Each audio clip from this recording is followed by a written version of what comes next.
फ़ारूक सत्तार उस वक्त बिल्कुल वो थे कि ये क्या बात कर रहे हैं, यानी कि हमने तो बता दिया था इन्हें कि हम ये ख़त्म करने जा रहे हैं। वो ख़िताब पर आते हैं और वो कहते हैं कि लाइक मुझे वही बात कि मुझे लोग गालियाँ दे रहे हैं, मेरे लोगों को लोग गालियाँ दे रहे हैं, और आप आराम से मज़ाकरात करके, यानी कि वो यहाँ पर चलकर भी नहीं आए, नहीं करता धरता वही थे, इसमें कोई शक नहीं है। क्या करता धरता से 2000 क्या लाइक मजा आ जाए आपको? कि वो चाहे तो माहौल सही रहेगा, वो चाहे तो माहौल ख़राब हो जाएगा। Simple simple.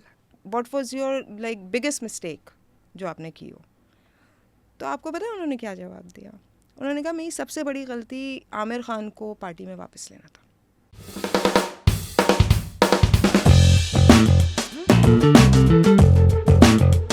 हेलो अस्सलाम वालेकुम। हम कई हफ्तों से कोशिश कर रहे हैं कि एक शख्स इस शहर में जो किसी के हाथ नहीं आता, कहीं ना कहीं से हमारे हाथ में आ जाए ताकि हम उनसे गुफ्तगू कर सकें। ये जब धुरंधर के बाद लियारी वायरल हो गया है, तो whether it is Lyari, whether it is MQM, एक जर्नलिस्ट हैं जो रही हैं फ्रंट एंड सेंटर, आजकल जियो में कोरेस्पॉन्डेंट हैं, रिपोर्टर हैं, फ्रंट लाइन रिपोर्टर जिनको कहा जाता है वो हैं, मास्टर्स IR में किया है कराची यूनिवर्सिटी में। फाइनली किरण खान हमारे साथ आ चुकी हैं। कैसी हैं आप? बिल्कुल ठीक ठाक। Thank you so much for inviting me here. नहीं, thank you so much for giving us your time. तो आपके जो दो मेजर वो हैं लियारी और MQM, पहले आपको किस रास्ते चलना है?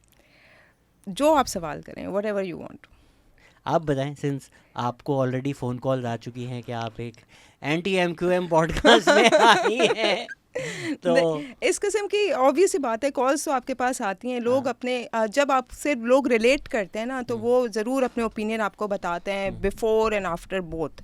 तो हम क्योंकि जर्नलिस्ट हैं, हमारे पास लोगों के कॉल्स भी आती हैं, मैसेजेस भी आते हैं, वो हमें अपने ओपिनियन बताते हैं, तो सर आंखों पर उनका ओपिनियन, लेकिन I am here to talk about my self, my experience and ये बात सच है कि MQM में MQM लीडर से ज़्यादा आपकी सुनी जाती है? बिल्कुल भी इतना सच आपका रोब है, ये हमने सुना है। नहीं, रोब बिल्कुल भी नहीं है, क्योंकि मैं काफ़ी अरसे से, इट्स बीइंग 16 इयर्स के मैं MQM कंसेक्यूटिव कवर कर रही हूँ, और बहुत सारे इनके अदवार ऐसे गुजरे MQM के, ऊंच नीच हुई, उरूज व ज़वाल हमने साथ देखे हैं। तो सारे लोग जितने भी MQM के बड़े लीडर्स हों, उनके कारकुनान हों, वो सब मुझे जानते हैं। अच्छा, कभी भी ऐसा नहीं हुआ शहजाद कि मैंने MQM के बिल्कुल हक में कोई रिपोर्टिंग कर रही हूँ। जहाँ पर जो हकाइक थे वो मैंने हमेशा बयान किए हैं, और बहुत सारी जगहों पर मुझे उनकी सुननी भी पड़ी है, मैंने बड़ी डांटें भी खाई हैं। कभी कभार वो हम कहते हैं ना फ्रेंडली थ्रेट्स जो होती हैं, वो भी मिली हैं मुझे। तो लेकिन वो ऐसी थ्रेट्स नहीं थी कि मैं जाके कोई कंप्लेंट कर दूं। आई नो कि उनका बोलने का तरीका ये होता था कि दूसरा बंदा थोड़ा सा अपने आप को संभाल ले कि भाई इससे आगे नहीं बढ़ना।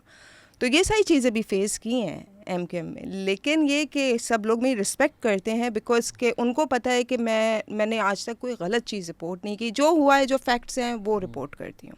तो जो शहर से बाहर हैं, स्पेशली पंजाब से, तो ये बहुत पर्सपेक्टिव आता है कि तो हमें तो समझ नहीं आती कि आप कैसे एक क्रिमिनल एंटरप्राइज को वोट दे सकते हैं, लेकिन अगर आप कराची में रहते हैं तो आपको एक पर्सपेक्टिव मिलता है कि भाई वायलेंस था। अब वो एक तवील तारीख़ है कि ज़ियाउल हक के दौर में करवाया गया, रियासत ही उसके पीछे थी, जो भी थी, but as somebody growing up who saw violence, तो उसको लगा कि अच्छा जी, वायलेंस का जवाब वायलेंस ठीक होगा। या अगर आपकी सड़क साफ़ हो जाती है, कोई लड़कियां नहीं छेड़ रहा, तो इवन अगर कोई यूनिट वाला वो एक निज़ाम है, उस निज़ाम से आप खुश हैं, मल्टीट्यूड ऑफ रीजंस होते हैं। So people in Punjab, what do they not understand about MQM? देखिए, मेरे ख्याल से कराची के डायनामिक्स बिल्कुल डिफरेंट थे। अब जब MQM बनी है जिस दौर में, उस वक्त जब उस दौर के हवाले से मैं इनके रहनुमाओं से बात करती हूँ, तो मुझे कहते थे कि जो लोग ये कहते हैं कि MQM फ़ौज की पैदावार है या फ़ौज लेकर आई है पीपल्स पार्टी को वो करने के लिए, ऐसा नहीं था। MQM बनी ओवरऑल कराची की जो उस वक्त यूथ थी, जो इनकी महरूमियाँ थी, जो प्रॉब्लम्स, मसले मसाइल थे कोटा सिस्टम को लेके, दिस एंड दैट, उस पर MQM बनी थी। ज़ियाउल हक ने उस दौर में ये किया कि MQM को रोका नहीं, दैट्स व्हाट दे सेड, क्योंकि हम उस दौर में नहीं थे कि हम उसको उस तरह विटनेस कर सकते, तो ये कहते हैं कि उसे रोका नहीं और पनपने दिया गया MQM को। अच्छा, उस वक्त कराची की जो यूथ थी, जिस तरह हम देखते हैं ना कि इस वक्त PTI को जिस तरह यूथ सपोर्ट करती है, यहाँ की यूथ सपोर्ट करती है PTI को, इसमें तो कहने में कोई शक ही नहीं है ना।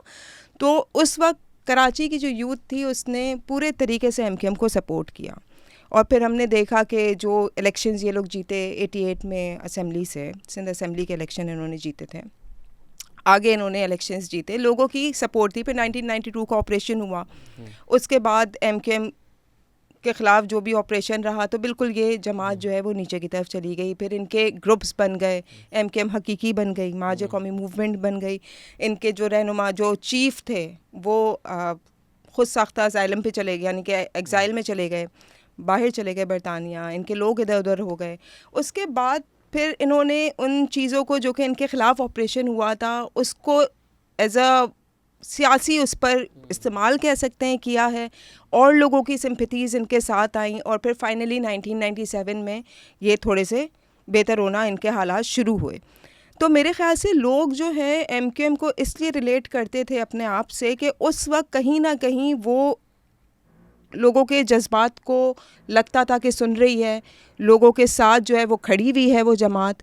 हाँ, जब क्रिमिनल एलिमेंट्स इसमें आना शुरू हुए हैं, जो हमने देखा कि ऑपरेशन के बाद जिस तरह से MKM ने पूरे जो एक क्रिमिनल एक्टिविटी थी उसकी स्टार्ट हो गई थी, जैसे के इलेक्ट्रिक के उनका हुआ था, वहाँ पर टारगेट किलिंग हुई, टारगेट किलिंग की बड़ी वारदातें हुई, सब कुछ हुआ था। जब क्रिमिनल एलिमेंट आए ना, तब से MKM जो है, वैसे तो लोग सपोर्ट करते थे उसको, कुछ लोग बहुत मोहब्बत में करते थे, कुछ लोग डर में करते थे, लेकिन करते MKM क्योंकि उनके पास कोई ऑप्शन नहीं थी कराची में। और पीपल्स पार्टी को उस तरह कराची में कभी भी सपोर्ट नहीं मिली है कुछ इलाकों के अलावा, जो MKM को मिली जब से ये बनी है 1984 में। Before that APMSO and all that, ये सारी चीज़ें इनकी चलती रही थी। आपने कब शुरू किया MKM को रिपोर्ट करना? मैंने MKM को 2009 से रिपोर्ट करना शुरू किया है।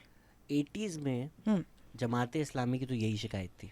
तो जमात इस्लामी जो ज़ियाउल हक की बी टीम थी उस टाइम पे, उन्होंने जाकर, अब ये तो हिस्टोरिकल रिकॉर्ड का हिस्सा है, ज़ियाउल हक को शिकायत की कि आप ना हमारी जगह MKM को सपोर्ट कर रहे हैं। And in terms of violence, अब मसला ये है क्योंकि ऑलरेडी लोगों के ना तसव्वुर बना हुआ है या परसेप्शन प्रेजुडिस बायस बने हुए हैं। मैं अगर एक सिंपल सीधी सादी बात भी करूं कि वायलेंस तो जेनेसिस में था, APMSO और जमीयत के क्लैशेस होते बिल्कुल थे, होते थे, वायलेंट क्लैशेस होते थे। तो लोग बोलेंगे तुम PPP, उसी टाइम अल-जुल्फ़िकार भी हो रही थी, उसी टाइम सिंधी नेशनलिस्ट के पास भी वेपन्स थे। तो violence was a main stay of the 80s politics. One is not saying MQM individually was committing violence, but APMSO और जमीयत के वायलेंट क्लैशेस होते थे। इतने वेपन्स ज़ियाउल हक ने दे दिए थे, कॉलेज कैंपसेस वॉर जोन्स बन गए थे। तो वायलेंस तो शुरू से हिस्सा रहा है। इवन अगर MQM के लीडर्स कहते हैं नहीं बनाया, चले हम मान लेते हैं, ठीक है, जाहिद हुसैन साहब की एक अलग राय इसके ऊपर, पर हम मान लेते हैं। पर बट 1988 के इलेक्शंस हो, ऑपरेशन मिडनाइट जैकल हो, 1990 हो, वोट ऑफ नो कॉन्फिडेंस हो, कहाँ वोट दिया MQM ने? किसके कहने पर वोट दिया MQM ने? तो आप अगर नहीं भी बनाई, पर आपको जो फोन दे रहा है, आपने जाके वो वोट देना है, तो हमेशा से MKM का यही तो रहा है ना यार, ऑब्वियसली एस्टेब्लिशमेंट हमेशा से यही है ना। MKM के पे तो एक छाप लगी हुई है हमेशा से कि इन्होंने कभी भी डिसीजन अपने तौर पे नहीं लिया, ये ले ही नहीं सकते थे, क्योंकि ऑब्वियस सी बात है, आप जिसके दम पर हो आप उसकी नहीं मानेंगे क्या? तो MKM का हमेशा से ये रहा है। अब क्योंकि जब अल्ताफ़ हुसैन बाहर चले गए और एक आपका मेन लीडर जो कि आपका चीफ है पार्टी का, वो बाहर से बैठ के पार्टी चला रहा है, तो ये भी एक अनोखा ही एक वो है वैसे कि एक वो शख्स जो कि बाहर बैठा हुआ है उसके कहने पे पूरा कराची बंद होता था। बिकॉज़ मुशर्रफ का दौर था ना। लेकिन ये भी एक अनोखी चीज़ हमने देखी थी ना। Musharraf, I mean the chief of army staff and president is with you. नहीं तो 2008 के बाद भी ये हुआ है ना। इट्स नॉट अबाउट दैट कि मुशर्रफ के बाद से बिल्कुल ही ड्विंडल होना शुरू हुआ। नहीं, ये असल में MKM का जो ज़वाल मैं आपको बताती हूँ जब से शुरू हुआ है वो है 2013 से ऑपरेशन, ठीक है। 2000 इट्स नॉट अबाउट ऑपरेशन। 2013 के जब इंतखाबात होते हैं तो उसमें हुआ क्या था? उसमें हुआ ये था कि MQM को जो जीती MQM ही थी, कराची से मोस्टली सीट पे MQM जीती थी, लेकिन सेकंड कौन आया था? सेकंड आई थी PTI, और मार्जिन बहुत कम था, बहुत ज़्यादा वोट पड़े थे PTI को। वहाँ से इनकी शुरू होता है ज़वाल। अब वो कैसे वोट पड़े थे, क्यों लोग PTI की तरफ जा रहे थे, या फिर इन्हीं के कुछ लोग मिले हुए थे जिन्होंने वो वोट PTI को दिलवाए? आप सजेस्ट ना करें ना, डायरेक्टली बताएं। नहीं, मैं आपसे बताएं कौन मिला हुआ था। अब मैं आपको बताती हूँ ना, उसके बाद ये पूरा सिनेरियो बनता है। एक याद होगा आपको, NA 250 पर जोरा शाहिद का कत्ल हो जाता है, ठीक है।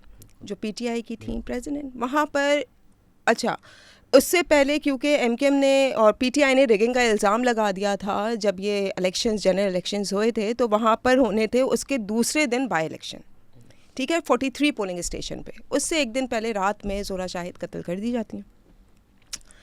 उस वक्त इमरान खान ने डायरेक्टली जो इल्ज़ाम लगाया था वो अल्ताफ़ हुसैन पे लगाया था, सही है। उन्होंने अल्ताफ़ हुसैन पे इल्ज़ाम लगाया कि एमकेएम ने और अल्ताफ़ हुसैन ने इनकी रहनुमा को जो है वो कत्ल कराया। अच्छा, दूसरे दिन क्योंकि बाई इलेक्शंस थे, उस दिन रात में कहते हैं कि ये था मेन, मैं आपको जो बता रही हूँ जहाँ से जवाल एमकेएम का शुरू हुआ है, उस दिन रात में अल्ताफ़ हुसैन को करना था खिताब। हम सब वहाँ पे मौजूद थे 90 पे। 2 बज गए रात के, अल्ताफ़ हुसैन नहीं आए खिताब पर। खालिद मकबूल आते हैं, वो एक स्पीच करते हैं कि हम मज़म्मत करते हैं और भाई जो हैं वो ख़िताब नहीं करेंगे, आप सब लोग जाएं। सब ने अपनी पैकिंग वैकिंग शुरू की, सब जाना शुरू हुए, तो पीछे से एक आवाज़ आती है। अच्छा, सिनेरियो अचानक से चेंज होता है कि वो लोग जो कि हमने नहीं देखे थे 90 पे, यानी कि आगे जो है ना 90 पे जब भी ख़िताब होता था अल्ताफ़ हुसैन का, 2 ख़वातीन बैठती थी। यहाँ पे अचानक से जो मर्द हजरात थे वो आगे आ जाते हैं। हमाद सिद्दीकी बैठे हुए होते हैं स्टेज पर, वासे जलील होते हैं वहाँ पे, फ़ारूक सत्तार होते हैं, अनीस कायम खानी होते हैं, आमिर खान होते हैं। तो अल्ताफ़ हुसैन ने कहा कि यानी कि उन्होंने राब्ता कमेटी को बहुत बुरा भला बोला कि वहाँ पे कोई मुझे गाली दे रहा है, कोई मेरे ख़िलाफ़ बात कर रहा है, और आप लोग यहाँ पे बैठे हुए सिर्फ एक प्रेस कॉन्फ्रेंस करके ख़त्म कर रहे हैं मामला, यानी कि ये औकात है मेरी, मैं चीफ़ हूँ। उसके बाद वो जो लड़के थे उन्होंने सबसे पहले हमाद सिद्दीकी को स्टेज से उतारा, उसे मारना शुरू किया। उसके बाद उन्होंने वासे जलील का गिरबान खींचा, उनकी शर्ट वर्ट फट गई थी। हम सब यहीं पे था, इसलिए तो वासे जलील की अब कोई बात सुनता भी नहीं है, वो तो अब यहाँ पे है ही नहीं कि मतलब अब वो अगर ट्विटर पे कुछ बोल रहे होते हैं, लोग बोलते हैं भाई यार ये तो आप लोगों की औकात थी, कुट कर वासे जलील गए और वो फिर भी। बातें हाँ, कर रहे वो हो। वहाँ पे सबकी हुई है ऐसे। फिर उसके बाद किसी तरह ये लोग राब्ता कमेटी के कमरे के अंदर इनको खींच वेच के लेके गए, इन्होंने अपने आप को बंद किया, और वो दरवाज़ा भी जो कारकुनान थे उनके वो तोड़ने वाले थे, क्योंकि वो कहीं और से उनको हुआ था, ऑर्डर्स आए हुए थे। हमने भी किसी तरह अपनी जानें बचा ली। लेकिन मैं एक बात ये कह, अच्छा, मुझे उस दौरान मुझे एमकेएम हकीकी की तरफ से, जमात इस्लामी की तरफ से, आगे पीछे जो इनके मुखालफिन जमातें हैं, मुखालिफ जमातें हैं, उन्होंने मुझे कॉल्स की कि भाई सुना है कि आपके साथ भी बड़ा उन्होंने आपको भी जो है ज़दोकोप किया, मार पिटाई हुई। मैंने कहा नहीं, मेरे साथ ऐसा कुछ नहीं हुआ, अल्हम्दुलिल्लाह नहीं हुआ मेरे साथ। हाँ, जब मॉब वायलेंस होता है ना, तो आपके साथ कुछ ना कुछ तो होता है, ऐसा थोड़ी है कि आप अलग से खड़े हो जाएंगे। हाँ ये है, लेकिन फिर राब्ता कमेटी ने ही मुझे वहाँ से निकलवाया। मेरा सिर्फ फ़ोन लेने की कोशिश की गई थी, वो मैंने दिया नहीं। खैर, आप इसमें सजेस्ट कर रही हैं कि अल्ताफ़ भाई खिताब करना चाहते थे और इन्होंने नहीं होने दिया। नहीं, उनको गुस्सा इस बात का था कि उस तरह का रिएक्शन नहीं दिया गया मेरे हवाले से जिस तरह का इनको देना चाहिए था। अब वो क्या रिएक्शन चाह रहे थे समझ जाएं, ठीक है, तो वो रिएक्शन नहीं दिया गया। 12 में नहीं हुआ। हाँ, तो ये सारी चीज़ें हुई। फिर जब सुबह 7:30 बजे हम वहाँ से निकले, जब उनका खिताब ख़त्म हुआ है, थोड़ा सा सिचुएशन बेहतर हुई है। खिताब में और क्या कहा उन्होंने? बहुत कुछ कहा, बहुत कुछ कहा। एंड दिस वाज पब्लिक और दिस वाज नहीं, सारी तो फिर बीएसएनजी बहुत ही वगैरह ये वो खुलकर कहा। बिल्कुल, आपको पता है कि जब भाई खुलकर बात करते हैं तो मतलब भाई का मतलब अल्ताफ़ जी, हुसैन। जी, of course, of ये हमारे वो कहते हैं ना ज़बान ज़द आम है, तो इसलिए। तो even though he is brother but खिताब मदर सिस्टर था आपके हाँ उधर। जी, बिल्कुल ऐसे ही ठीक था, है, बिल्कुल समझ ऐसे गए, ही था। हम पहुंच गए। उसके बाद जब हमारी मैं भी वहीं राब्ता कमेटी जिस रूम में थी, क्योंकि मुझे वहाँ पे बिठा लिया था, I was the only female reporter there, तो उन्होंने मुझे वहाँ पे फ़ारूक सत्तार मौजूद थे, अनीस कायम खानी मौजूद थे। आमिर खान ने अनीस कायम खानी की बाकायदा शर्ट खींच के उनको अंदर किया था राब्ता कमेटी के रूम में, बचाने के लिए, मुझे अच्छी तरह याद है। तो उन्होंने कहा कि जब वो लोग निकलने लगे, मैंने पूछा कि भाई हुआ क्या है ये, तो उन्होंने कहा कि ये एमकेएम की हिस्ट्री का ब्लैक डे था। कह रहे एमकेएम यहाँ से जो ना, यहाँ से टूट शुरू हुई है एमकेएम की। उसके बाद मुस्तफ़ा कमाल वॉज नॉट देयर, मुस्तफ़ा कमाल अमेरिका में थे, उस वक्त नहीं थे यहाँ पर।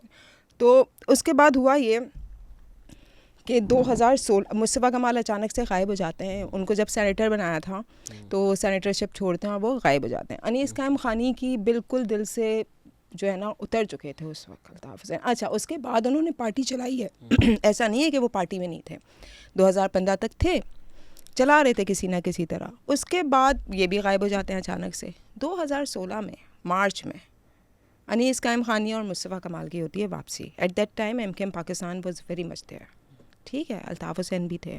हाँ, उनके ख़िताब पे पाबंदी लग चुकी थी, अल्ताफ़ हुसैन के ख़िताब पे, क्योंकि उन्होंने बहुत ज़्यादा अपने ख़िताब में इस्टेब्लिशमेंट को जो है वो तनकीद का निशाना और बहुत गलत लैंग्वेज में बनाया था, तो उन पे पाबंदी लग गई। अब जब ये लोग वापस आए हैं तो हम, अच्छा पहले तो ये था कि ये लोग वापस आ गए तो हमने कहा कि यार ये 90 पे क्यों नहीं हो रही, अगर वापस, इन्होंने नहीं बताया कि they are going to make another party and all that stuff, तो ये ख़याबान सहर में क्यों हो रही है। खैर थोड़ी देर बाद पता चला कि they are going to announce their own party. उस वक्त फिर सब ने देखा कि मुस्तफ़ा कमाल ने जो अल्ताफ़ हुसैन के बारे में बातें की, जो बहुत सारे लोगों के जहन में भी थी, कुछ लोगों को पता भी था, कुछ सच था, कुछ झूठ था, कुछ बहुत ज़्यादा एग्जैजरेटेड था, कुछ बिल्कुल सही बातें थी जो उन्होंने कहीं। क्या सच था और क्या एग्जैजरेट? ये तो सबको पता है ना क्या सच। आप मेरे मुंह से गलवाना चाहें अगर आई नहीं आप तो भाई, बहुत सारी ऐसी चीज़ें हैं कि एक तो ये कि रिहेबिलिटेशन की जो उनको कहा था कि बहुत ज़रूरत थी और रिहेबिलिटेशन सेंटर में वो गए थे अपने इलाज के लिए, तो ये बात तो सच थी। सबको पता था कि जब वो स्पीच करते थे, अल्ताफ़ हुसैन ख़िताब करते थे, तो वो एक नॉर्मल माइंडसेट में नहीं होते थे। तो ये बात बहुत दफ़ा उन लोगों ने, फिर वो जो बात जो मुस्तफ़ा कमाल करते हैं कि हमारे लोगों के हाथों में वेपन दिए, ये दिए, तो ये सारे इल्ज़ाम लगाते हैं, तो उन्हीं के लोग जब उन पर इतनी बड़ी बात कर रहे हैं तो कहीं ना कहीं तो सच और कुछ ना कुछ तो होगा ना। हाँ, ये तो मतलब ये तो हर बच्चे को वेपन्स वाला तो सबको ही पता है, कौन इस वक्त डिनाई, जो किसने अपनी आंखों से नहीं देखा। फिर उसके बाद 3 महीने बाद ही अगस्त में 22 अगस्त को भूख हड़ताली कैंप लगा था एमकेएम का, अगर आपको याद हो या आपको पता हो। अच्छा, लापता कारकुनान की बाजियाबी के लिए एमकेएम ने भूख हड़ताली कैंप लगाया था। उसको काफ़ी दिन हो गए थे प्रेस क्लब के बाहर। एक और दफ़ा 2013 मई का जो 90 पे हुआ था, वही चीज़ होने वाली थी। अल्ताफ़ हुसैन ने सुबह मॉर्निंग में 12 बजे से पहले ख़िताब किया था और उन्होंने कहा था कि हम डीजी रेंजर्स के दफ्तर के बाहर जाकर अब जो है भूख हड़ताली कैंप लगाएंगे। इतनी देर में PMLN का एक वफ़्त आया हुआ था पंजाब हाउस में यहाँ पर, और उनकी एमकेएम के वफ़्त को उन्होंने बुला लिया था मुज़ाकरात के लिए। उनके मुज़ाकरात हो गए थे कामयाब और फ़ारूक सत्तार गए हुए थे उस मुज़ाकरात में। उन्हें वापस आके यहाँ पर ऐलान करना था कि हमारे हो गए हैं और अब हम ये भूख हड़ताली कैंप ख़त्म करेंगे। अच्छा, ये बात कन्वे कर दी गई थी अल्ताफ़ हुसैन को कि हो गए, बातचीत हो गई है। वो यहाँ पर आते हैं, आमिर ख़ान बैठे हुए होते हैं स्टेज पे, अल्ताफ़ हुसैन दोबारा ख़िताब पर आते हैं और फ़ारूक सत्तार उस वक्त बिल्कुल वो थे कि ये क्या बात कर रहे हैं, यानी कि हमने तो बता दिया था इन्हें कि हम ये ख़त्म करने जा रहे हैं।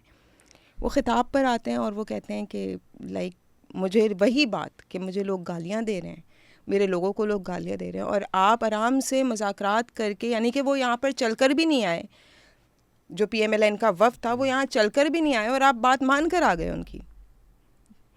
और जो मीडिया हमारे ख़िलाफ़ बातें करता है, आप ऐसे ही आप उनको जाने दे रहे हैं। तो इस पे जो कारकुनान ख़वातीन भी थीं वो आगे बैठी हुई थीं। उन्होंने कहा कि भाई आप बिस्मिल्लाह करें, तो फिर देखें हम इनका क्या असर करते हैं। भाई ने बोल दी बिस्मिल्लाह, और यहाँ पे उन्होंने बोला, अच्छा उस वक्त आमिर ख़ान ने भी, जब उन्होंने कहा कि मेरा दिल नहीं करता कि मैं पाकिस्तान के लिए ऐसा कोई नारा लगाऊं जिंदाबाद का, तो आमिर ख़ान ने उसको सेकंड किया था, ठीक है। तो उन्होंने बिस्मिल्लाह बोला, और क्योंकि पहले से सारी चीज़ें हुई हुई थी, that was all, I think that was all plan, क्योंकि ऑल ऑफ अ सडन इतने अचानक से लोगों का आ जाना, क्योंकि उस वक्त जब हम खड़े हुए थे उस वक्त बहुत कम लोग थे भूख हड़ताली कैंप में। अचानक से बसें आई हैं, अचानक से लोग आए, अचानक से वहाँ पे बलवा स्टार्ट हुआ है। आफ्टर दैट फिर उन्होंने ARY पे हमला कर दिया। हम वहाँ पे थे, वहाँ पे हम लोग भागे, मैं तो खैर गवर्नर हाउस की तरफ भाग गई थी, वो गेट खुलवा के मैं अंदर चली गई, वरना वहाँ तो बहुत वबाल हो रहा था।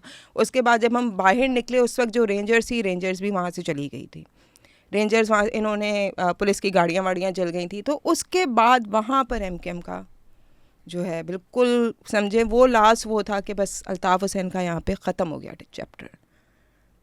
और फिर जब इनके रहनुमा सारे गायब, फ़ारूक सत्तार चले गए, आमिर ख़ान से कहाँ गए भाई, कारकुनान को छोड़ा हुआ है, ख़ुद चले गए, निकल गए। फ़ोन किया तो उन्होंने कहा कि मैं रात में आके प्रेस कॉन्फ्रेंस कर रहा हूँ यहाँ पर। वो आए रात में प्रेस कॉन्फ्रेंस करने उसी रात। अच्छा, एमकेएम के दफातर वफातर तोड़ना शुरू कर दिए थे, बिल्कुल इनके सेक्टर ऑफिसेस, इनके यूनिट ऑफिसेस सब तोड़ना शुरू कर दिए थे। 90 की लाइंस सारी काट दी गई थी, टेलीफोन लाइंस, क्योंकि उस वक्त टेलीफोन का बड़ा वो था, वो सब काट दी गई थी। तो वो आए तो उनको ठाकुर याद है आपको? हाँ हाँ, ऑफ कोर्स ये तो फेमस फारूक भाई जो उठाए गए हैं, हाँ, ये तो फारूक भाई उठा लिए गए। इसमें जब तक आप चाय पी रही हैं तो मैं ये भी बोल हाँ, दूँ हाँ। कि एक सियासी पार्टी है जो बोलता है हमसे पहले तो कोई था ही नहीं, आपको इजाज़त मिली हुई है बिकॉज आप प्रिविलेज हैं। कोशिश औरों ने भी की है और उनके साथ जो हुआ है वो आपके साथ नहीं हुआ, और आपको लगता है आप पहले बिकॉज आपको 100 खून माफ़ हैं औरों को नहीं है, औरों के साथ ये हुआ था। हाँ, ये बात होती है बिल्कुल। तो फारूक सत्तार को तो खैर वो ले गए, उनके साथ इज़हारुल हसन भी थे, उनको भी ले गए थे। उसके बाद सुबह जो है जब वो घर पहुँचे हैं तो उन्होंने बताया कि मैं पहुँच गई हूँ घर, और प्रेस क्लब पे मैं बहुत बड़ा एक मैंने फैसला हमने कर लिया है, वो हम ऐलान करेंगे। अच्छा, उस वक्त पता चल गया था they are going to cut off with Altaf Hussain, या वो फार्मूला हो गया था तय कि माइनस अल्ताफ़ हुसैन, वो उन्होंने किया। लेकिन उसके बाद से एमकेएम उठ नहीं पाई। क्यों? अल्ताफ़ हुसैन ने अपने उसके अंदर किसी को लीडर बनने ही नहीं दिया, वो लीडरशिप क्वालिटीज़ आ ही नहीं सकी किसी के पास। जिस तरह अल्ताफ़ हुसैन की हर बात को उनके कारकुनान जो हैं वो हरफ़े आखिर समझते थे, जिस तरह उनकी हर बात को सुनते थे, समझते थे या करते थे, अच्छे या बुरे दोनों सेंस में मैं बात कर रही हूँ, मैं सिर्फ एक तरफ बात नहीं कर रही, मैं दोनों सेंस में बात कर रही हूँ, क्योंकि कुछ तो अच्छी चीज़ें भी की होंगी ना, सारी तो बुरी नहीं की होंगी, कुछ तो अच्छी की होंगी। तो वो चीज़ नहीं आई कभी भी एमकेएम में। फिर वो पावर स्ट्रगल शुरू हो गई, पहले कन्वीनर बने फारूक सत्तार, फिर बीच में कामरान टिसोरी की एक एपिसोड चल गई 2016 में जब वो इन हुए हैं। फिर फारूक सत्तार अलग जाके पीआईबी में बैठ गए कि भाई कामरान टिसोरी को क्यों सेनेटर का आपने टिकट नहीं दिया, सही है, वो वहाँ पे जाके वो बैठ गए। फिर किसी तरह कर आके इन्होंने ये किया कि फ़ारूक क्योंकि टिकट देने थे पार्टी को, सेनेट इलेक्शन सर पे थे, तो उन्होंने कहा कि हम इलेक्शन कमीशन जाके दरख्वास्त देते हैं पार्टी हेड चेंज करें। उन्होंने खालिद मकबूल को बना दिया, खालिद मकबूल बने। फिर भी उन्होंने कि सब एक साथ रहे, उन्होंने कामरान टिसोरी को टिकट दे दिया सेनेट। अच्छा, वो टिकट दिया जिस पे वो बन ही नहीं सकते थे, सिर्फ एक था सेनेट का टिकट जो कि फ़रोग नसीम को मिला था, वो पक्की सीट थी एमकेएम की कि ये निकाल लेंगे, दे दिया, वो नहीं बने और फ़रोग नसीम सेनेटर बन गए। उसके बाद बड़े इनके आपस में मसले मसाइल रहे। फारूक सत्तार आए, उन्होंने 2018 के इलेक्शन एमकेएम के प्लेटफॉर्म से लड़ा, हार गए। उस वक्त तो 4 सीटें मिली थी एमकेएम को, सिर्फ कराची से 4 सीट्स, जो कि एक इतना बड़ा शिफ्ट था कराची में। सारी पीटीआई लेके गई थी ऑलमोस्ट, पीपल्स पार्टी मदीर वजीर से जीती, लेकिन ऑलमोस्ट सारी पीटीआई के पास थी। तो उस वक्त समझे कि एमकेएम बिल्कुल ख़त्म शुद थी। उसके बाद जब इन्होंने देखा कि भाई अब कराची में कुछ ना कुछ तो करना है ना इनको साथ, फिर इनको लाके पीटीआई के साथ ये बैठे, आई मीन अरेंज मैरिज करवा दी। हाँ, अरेंज मैरिज करवा दी, मैं बोलने वाली थी, बिठाया गया। हाँ, तो सबको तो फ़ोन कॉलों पे बोल चुके हैं यार, ठीक है। हाँ। और ये चीज़ें चलती रहीं, लेकिन हमेशा शक रहता था पीटीआई वालों को, एमकेएम कभी ना कभी जो है ना इन्हें वो देगी। तो जो एमक्यूएम सपोर्टर्स भी हैं वो भी आज के एमक्यूएम, मतलब ये तो नहीं मानते ना, नहीं ये मानते। तो कोई आज के एमक्यूएम फौज के साथ नहीं है, ये तो कोई ये तो एमक्यूएम वाले लीडर्स खुद नहीं करेंगे यार। ये कोई नहीं मान ही नहीं सकता ना ये बात। लाइक हमारे सामने है ना सारी चीज़ें, लाइक किसी भी बाशऊर या जी शऊर आदमी तो नहीं मान सकता ये बात। बट पीटीआई वाले को ये मसला और है वो खुद भी कहते हैं एमक्यूएम के वोटों से इमरान खान प्राइम मिनिस्टर बने तो एमक्यूएम ठीक है, MQM vote of no confidence दूसरी नहीं, वो उसी तरफ है, बिल्कुल वो उसी तरफ है, पर उस तरफ जब आप थे, हाँ, तो तब आप सही था, बिल्कुल एमक्यूएम हाँ, कौम की हीरो थी। हाँ, और जब आपके खिलाफ जाके वोट दिया तो वो एमकेएम के खिलाफ हो गए। अच्छा, मैं आपको एक बात बताऊं, इन लोग को हमेशा से एक शक एमकेएम पे रहा है। जब इनकी कोalition पार्टनर भी थी एमकेएम, तो पीटीआई वालों को शक ज़रूर रहेगी, कभी करना कभी हमें डिच ज़रूर करेगी, क्योंकि पीटीआई के बहुत सारे लोग थे जो हमारे बड़े अच्छे दोस्त हैं। चलें, मैं ऑफिशियली जो है बहुत सारी खबरें हम नहीं दे सकते, ठीक है, वो इनफॉर्मल गुफ्तगू होती है, ये होता है दिस एंड दैट, लेकिन मुझे पता है कि बहुत शक था उन्हें एमकेएम पे, और उनका शक यकीन में तब तब्दील हो गया जब उन्होंने साथ दिया पीडीएम का जाके। इस हिस्ट्री की थोड़ी अगर हम डिटेल्स में जाएं, 80s तो हमने चले थोड़ी बहुत डिस्कस कर ली, फॉर्मेशन भी थोड़ी बहुत डिस्कस कर ली। इसका मतलब ये नहीं है कि फ़ौज ने बनाई ना बनाई, जो भी हो, ठीक है। इसका मतलब ये नहीं है कि ग्रीवेंसेस नहीं थे। वो ग्रीवेंसेस मतलब उनको एक तरह का रूप देना या एक तरह की सियासत करना कि आप एथनिक पॉलिटिक्स प्रमोट कर रहे हैं, या चले दूर, हमेशा मैं कहता हूँ दूर रख के चीज़ समझना बड़ी आसान है। आपकी जो भी MQM या महाजर मूवमेंट के बारे में राय है, IGI किसने बनाई ये तो ऑन द रिकॉर्ड है ना, ये तो वो खुद आके बोल चुके हैं कि हमने बनाई। तो अगर फौज ने नवाज शरीफ से जाग पंजाब जाग का नारा लगवाया, बिल्कुल ऑन द रिकॉर्ड फैक्ट्स, क्यों PPP का रास्ता रोकने के लिए, डेमोक्रेसी रोकने के लिए PPP पंजाब ना जीते, तो फिर जाग महाजर जाग भी हो सकता है उसी ने नारा लिखा हो जिसने जाग पंजाब जाग लिखा था, वो तोड़ने के लिए, डेमोक्रेसी तोड़ने के लिए, बेनज़ीर भुट्टो का रास्ता तोड़ने के लिए। 90s की जहाँ तक हम बात करें, अब जो MQM के आर्टिकुलेशन है वो खैर अल्ताफ़ हुसैन की भी शुरू की यही थी कि सब हमारे ख़िलाफ़ हैं, एक तरफ मुहाजिर हैं और अगर आप पश्तून हैं, पंजाबी हैं, सब खिलाफ हैं, और वो एक सीज मेंटालिटी बनानी होती है। वो सियासी कार्ड था ना, बेसिकली एक सियासी कार्ड था ना वो, ऑफ कोर्स। पर 90s की भी अगर हम बात करें, मेरे पास तो सारी बात डेटा नहीं है, but I would think that more Muhajir skilled Muhajir than anybody else, because MQM Haqiqi और MQM की जो जंगें हुई थी उसमें जितने बेचारे लोग मारे गए, आई डोंट थिंक किसी सिंधी ने मारे हैं या किसी पश्तून ने मारे हैं। बट अब जो वो 90s की सियासत की आर्टिकुलेशन की जाती है MQM अपने बयानिए के लिए, वो इट्स लाइक रियासत ने किया, रियासत ने भी किया, लेकिन MQM हकीकी और MQM की जंग कितनी ब्लडी थी, I think may be that history is not told. हाँ, लेकिन उसके पीछे भी कहते हैं ना कि एस्टेब्लिशमेंट थी, उसके पीछे भी हकीकी वाले कहते हैं MQM एस्टैब्लिशमेंट थी, MQM कहती है हकीकी एस्टैब्लिशमेंट। लेकिन उस दौर में जब MQM की ग्रुपिंग हुई है, जब हकीकी बनी और MQM की ग्रुपिंग हुई, तो वो दौर ऐसा था कि हर किसी ने यही बात की कि एस्टेब्लिशमेंट के उस पे जो है हकीकी बनाई गई।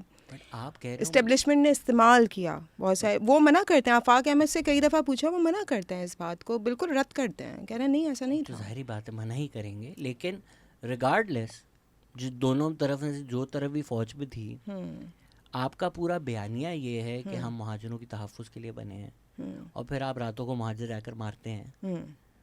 तो फौज के कहने पे कर रहे हो, किसी भी कहने पे कर रहे हो, मार तो अपने ही लोगों को रहे ना, अपने लोगों को फिर कल जाके उन्हीं महाजरों से वोट कैसे ले सकते हो कि मैं आपका नुमाइंदा हूँ, जब आप गोलियां मार रहे थे उसी कौम को, कौम की बात कर रहे हैं ना आप। अच्छा, ये वैसे तो ये बहुत ज़्यादा जो है, कुछ कहानियाँ तो हमें बहुत एग्जैजरेटेड भी लगती हैं, बिकॉज एट दैट टाइम मैं वही बात करूँगी, हम विटनेस नहीं कर रहे थे, लोगों से सुनी, यहाँ से सुनी, बड़ों से सुनी, दिस एंड दैट, ठीक है, ठीक है, और बहुत सारी चीज़ें रिपोर्ट हुई। लेकिन अच्छा, एक दौर जो हम मोस्टली हम भूल जाते हैं बात करना, जो कि परवेज़ मुशर्रफ का दौर था, ठीक है। उन्होंने, परवेज़ मुशर्रफ ने क्या किया कि वो कहते हैं ना कि अगर कोई क्लास का कोई बच्चा बहुत शरारती हो और उसे डिसिप्लिन करना हो, उसे मॉनिटर बना दो।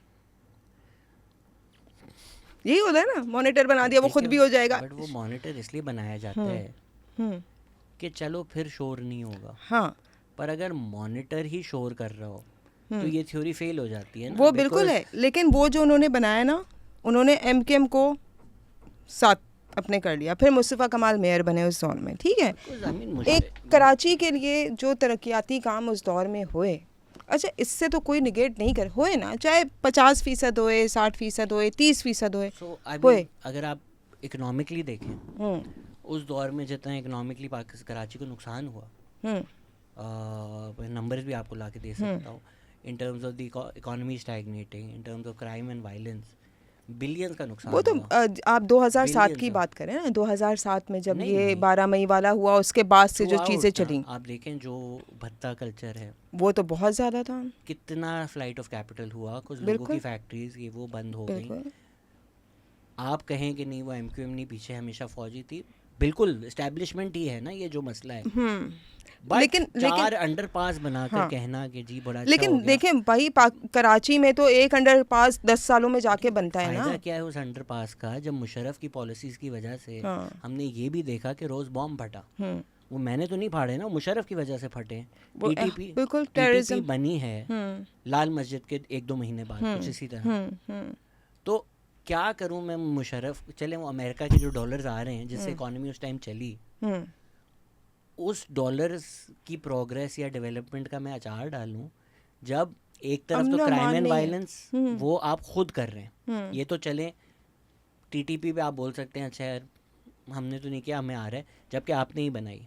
दूसरी तरफ आपने जो अकबर बुख्ती के साथ किया, तो बलूचिस्तान का जो स्पिल ओवर इफेक्ट, और बलूचिस्तान चलें हम अज्यूम करेंगे कराची आइलैंड है, हमारा कोई ताल्लुक नहीं, बलूचिस्तान जल रहा है, जलता रहे, हमें 4 अंडरपास बन गए, बट उसका spill over effect crime and violence पे भी आता है। आप अज्यूम कर लें कि हमारा ताल्लुक नहीं, हमें परवाह नहीं, हमारा फ्रेंच बीच पे रेव करवा लो, इंडस म्यूजिक पे गाने चला दो, बलूचिस्तान जले, हमें फ़र्क नहीं पड़ता। इवन इन दैट पैराडाइम अगर रोज़ बॉम्ब फट रहे हैं, कैसे इकॉनमी बनेगी? रोज़ क्राइम एंड वायलेंस हो रहा है, कैसे इकॉनमी बनेगी? तो 4 फीते काट कर हिस्ट्री में ये पेंट करना कि मुशर्रफ कराची का हीरो था, मेरे ख्याल से मुशर्रफ कराची का ही नहीं पाकिस्तान का भी विलन था। और जो लोग मुशर्रफ को सेलिब्रेट करते हैं उन लोगों को थोड़ी शर्म आनी चाहिए। मैं इस बात पे मैं ये बात ही नहीं कर रही कि मुशर्रफ क्या थे, I am not talking about this, मैं वो उस दौर की बात कर रही हूँ कि उस दौर में अगर थोड़ा बहुत भी कराची में काम हुआ है तो वो उसी दौर में हुआ है। उसके बाद भाई उसके भाई मैं कहती हूँ अगर 4 अंडरपास नहीं डेवलपमेंट, इवन शहजाद अगर 1 अंडरपास भी बन गया ना तब भी मैं कहती हूँ वो डेवलपमेंट थी। क्यों भाई? आप कराची का अभी हाल चल के देखें, पिछले 10 सालों में क्या डेवलपमेंट हुई है कराची में। आप सिर्फ एक इलाका नहीं देखें, मैं सारे इलाकों में घूमती हूँ। रोड्स इन माय भाई ओपिनियन, सड़कें in my opinion roads are not development. I genuine like I think ये जो आप अब जो शाहराह भुट्टो बना दिया, क्या पीपीपी के सारे क्राइम्स धुल गए कि आपने 10 बिलियन का एक रोड दे दिया कराची को? या एक रोड की बात नहीं ना, मैं इलाकों की बात कर रही हूँ। आपके यहाँ किस चीज़ का निज़ाम है मुझे बताएं? आपके यहाँ सड़कें नहीं है, नहीं है, आपके यहाँ गटर के ढक्कन नहीं लगे हुए होते हैं, ठीक है, आपके यहाँ पीने का पानी नहीं है, बिल्कुल नहीं है, बहुत सारी जगहों पे तो बिल्कुल ही नहीं है, कतरा भी नहीं आता। उनके यहाँ औरंगी टाउन में जाके आप हशर देख लें। मुशर्रफ के दौर में बेहतर क्या ठीक था है, इनमें से? ट्रांसपोर्ट का निज़ाम क्या है आपका? इनमें से क्या चीज़ मुशर्रफ के दौर में बेहतर थी? अब मैं कंपैरिजन में कैसे जाऊं, मुझे बताएं आप वो क्रेडिट क्रेडिट दे रही हैं ना। नहीं, मैं I am not giving credit, I am not, मैं सिर्फ ये कह रही हूँ कि उस दौर में जो थोड़ा बहुत काम जो कराची में हुआ वो थोड़ा बहुत उस दौर में हुआ, देखें उसके बाद बिल्कुल कट ऑफ हो गया। 4 फीते कटने से हम मुशर्रफ के दौर की डेवलपमेंट नहीं बोल सकते। जिस तरह शाहराह भुट्टो बनाकर पीपीपी की जो फीलिंग्स है, मिस गवर्नेंस है, वो नहीं धो सकती, बिल्कुल नहीं धो या सकती। कल को अगर बिल्कुल नहीं। एमक्यूएम इन पावर हो तो शाहराह भुट्टो दिखाकर या लियारी एक्सप्रेसवे दिखाकर पीपीपी ये नहीं बोल सकती हमारे दौर में चले डेवलपमेंट। मैं आपको एक बात वो बोलती ना, देखें आप एमकेएम के 2 अदवार उठा लें, छोड़ें इनको, पीपल्स पार्टी के या मुशर्रफ के, एमकेएम के 2 अदवार उठाएं। एक वो अदवार जब 2005 से 2010 तक मेयर इनका था, मुस्तफ़ा कमाल थे, और एक वो दौर उठाएं जब 2015 से 2020 तक मेयर एमकेएम का था, वसीम अख्तर थे। आप मुझे बताएं काम हुआ किस दौर में? ये छोड़ दें कि एक हुआ, मुझे सिर्फ एक जवाब दे देना, एक हुआ या 2 हुआ, सिर्फ एक जवाब दे दें छोटा सा। 25 से 30 साल में ज़्यादा भाग सकता था या 35 से 40 में ज़्यादा भाग सकता हूँ? 25 से 30 में। क्यों? तब मेरा घुटना सही था। तो आपने जो किया मुशर्रफ के दौर में, लेट मी जस्ट कंप्लीट, उससे जो बर्बादी हुई, ठीक है ना। एक तो चले आप 2 परफॉर्मेंस, अच्छा भाई केएमसी का ट्रक वसीम अख्तर ने बोला जाए ना जाए, मुस्तफ़ा कमाल सुबह गया, उसने बोला ट्रक चलाओ कचरा, okay credit way credit due. But आपकी जो मुशर्रफ की पॉलिसीज़ थी, उसके बाद पाकिस्तान का जो इकोनॉमिकली हाल हुआ, बिल्कुल Wasim Akhtar did not get the Pakistan Mustafa Kamal got. Mustafa कमाल के टाइम पे अमेरिकन फंडिंग खुली आ रही बिल्कुल आ रही थी, वो अमेरिकन डॉलर्स पाकिस्तान में लगाए जा रहे थे, मुशर्रफ दे रहा था, उससे डेवलपमेंट हो रही थी। वो 2015 में नहीं आ रहे थे। 2015 में हम कुछ टीटीबी की चीज़ें बेहतर हुई थी, 2014 के एपीएस के बाद ऑपरेशन हुआ था, बट उससे पहले तो कराची में रोज़ बॉम्ब ब्लास्ट कर रहे थे। कहाँ से पैसा आएगा, कहाँ से डेवलपमेंट, इन्वेस्टमेंट कौन करेगा? So after 10 years of, and hopefully nobody will accuse me of defending any party because we're comparing Mustafa Kamal and Wasim Akhtar, both MQM. After 10 years of violence, of terrorism, to expect के वही economic performance होगी, I think बहुत apples and oranges compare किए जा रहे हैं मेरी राय में। लेकिन आप अगर अच्छा मुझे एक बात बताएं, कौन सी रॉकेट साइंस है कि भाई अच्छा इतने इख्तियारात तो होते हैं, या तो फिर आपको अगर आपके पास ये इख्तियार भी नहीं था कि आप कराची की गलियों से सड़कों से इधर उधर से कचरा उठवाते तो फिर आप छोड़ देते मेयरशिप। छोड़ी भी नहीं, बैठे भी रहे, काम भी कुछ नहीं किया, कुछ भी। देखें 2015 से 2020 को मैं क्यों वो करती हूँ, कोई काम नहीं हुआ। हम जिन जिन जगहों पे जो इन्होंने सफाई मुहिम स्टार्ट की, 100 रोज़ा सफाई मुहिम का बोला वसीम अख्तर जब मेयर थे, कुछ भी नहीं हुआ उसमें। मैं लियाकताबाद गई, मैं इनके एरियाज़ में भी गई जहाँ पे उर्दू स्पीकिंग लोग हैं, जहाँ पे इनके वोटर्स हैं। वो गुस्सा आते, कह रहे हैं हमारे बच्चे भाई इन्हीं गलियों में जो कचरा जहाँ पर है इन्हीं में पल बढ़ रहे हैं, हम कुछ भी नहीं कर सकते। 3-3 महीने हमारी गलियों से कचरा नहीं उठता। कचरे का क्या मसला है कराची का? एक sense solid waste management board है इनका, ठीक है, उनकी जिम्मेदारी है मुख्तलिफ डिस्ट्रिक्ट से कचरा उठाने की, और वो टाउन के थ्रू मिलकर ये सारा काम करते हैं। अब तो टाउन वाइज हो गया ये सारी चीज़ें, लेकिन बात वही है कि भाई ये कचरे का काम डे टू डे बेसिस पे होता है ना, हर जगह डे टू डे बेसिस पे होता है। आप इंग्लैंड चले, आप कहीं पर भी चले जाएं। नहीं, बट अभी तो मेरे ख्याल से गलत कंपैरिजन है, बिकॉज इंग्लैंड, न्यूयॉर्क, अमेरिका, जो भी एक पढ़ा लिखा महज़ब तबका है, आप थैली में कचरा बांध के बाहर रखते हो, ट्रक आती है एक स्पेसिफिक टाइम पे, वो थैली उठाती है। अगर आपका थैली में नहीं है और आपने कहीं इधर उधर कचरा फेंका है, फिर आप थाउजेंड्स ऑफ डॉलर्स का फ़ाइन दो। सिस्टम नहीं है ना यहाँ पर। हम जिस तरह कचरे फेंकते हैं और फिर बोलते हैं लोग को नाले में कचरा है, कोई साफ नहीं। नाले में कचरा क्यों है भाई? वो कचरा है क्यों? वो बिल्कुल सही बात है, लेकिन देखें आप पाबंदियां वहाँ पर लगाते हैं जहाँ पर आप उन लोगों को कुछ दे भी रहे होते हैं, वहाँ पे लगती है ना पाबंदियां, वहाँ पर सिस्टम बनते हैं।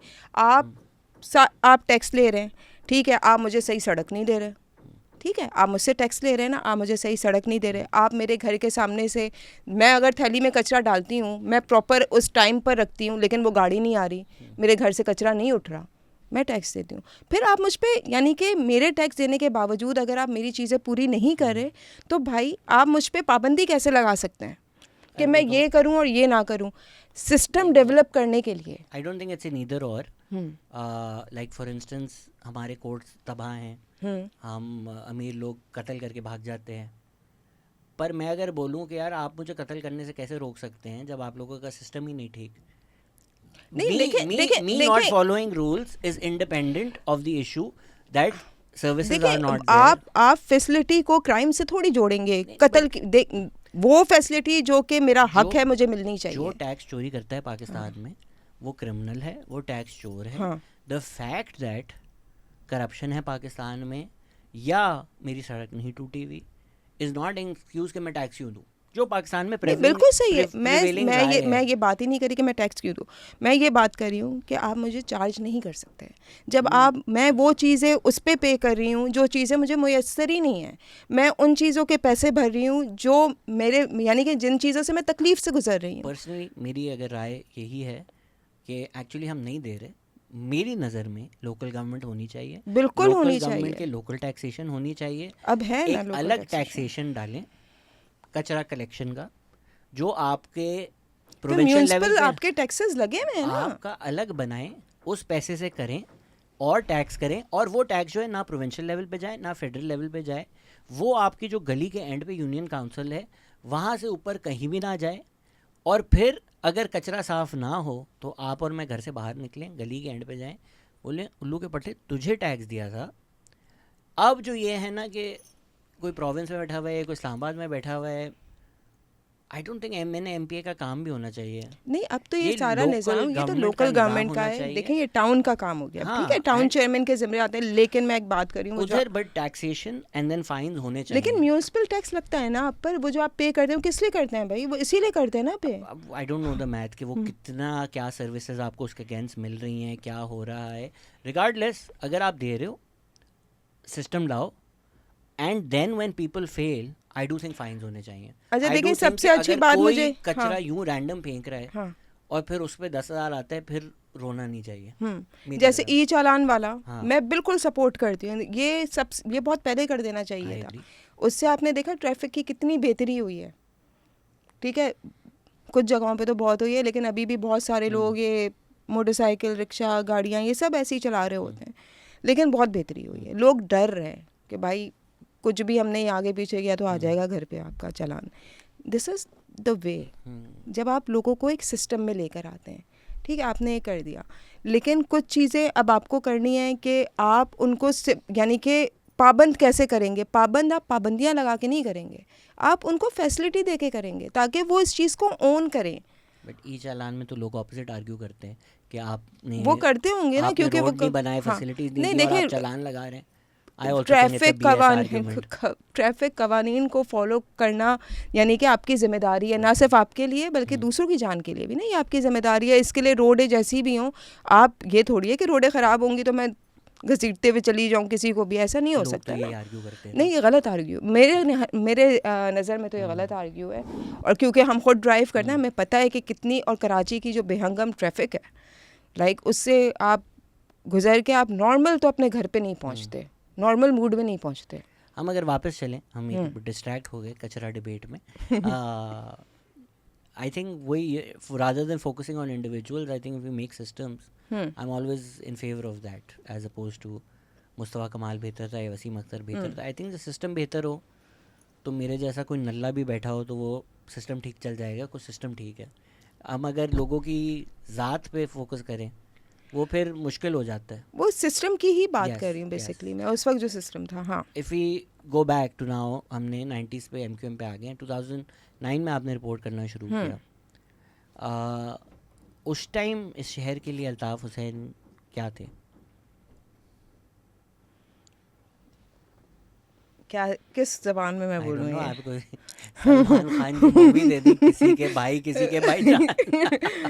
उस वक्त अल्ताफ़ हुसैन कराची का करता धरता वही थे। किसी की जान किसी के भाई।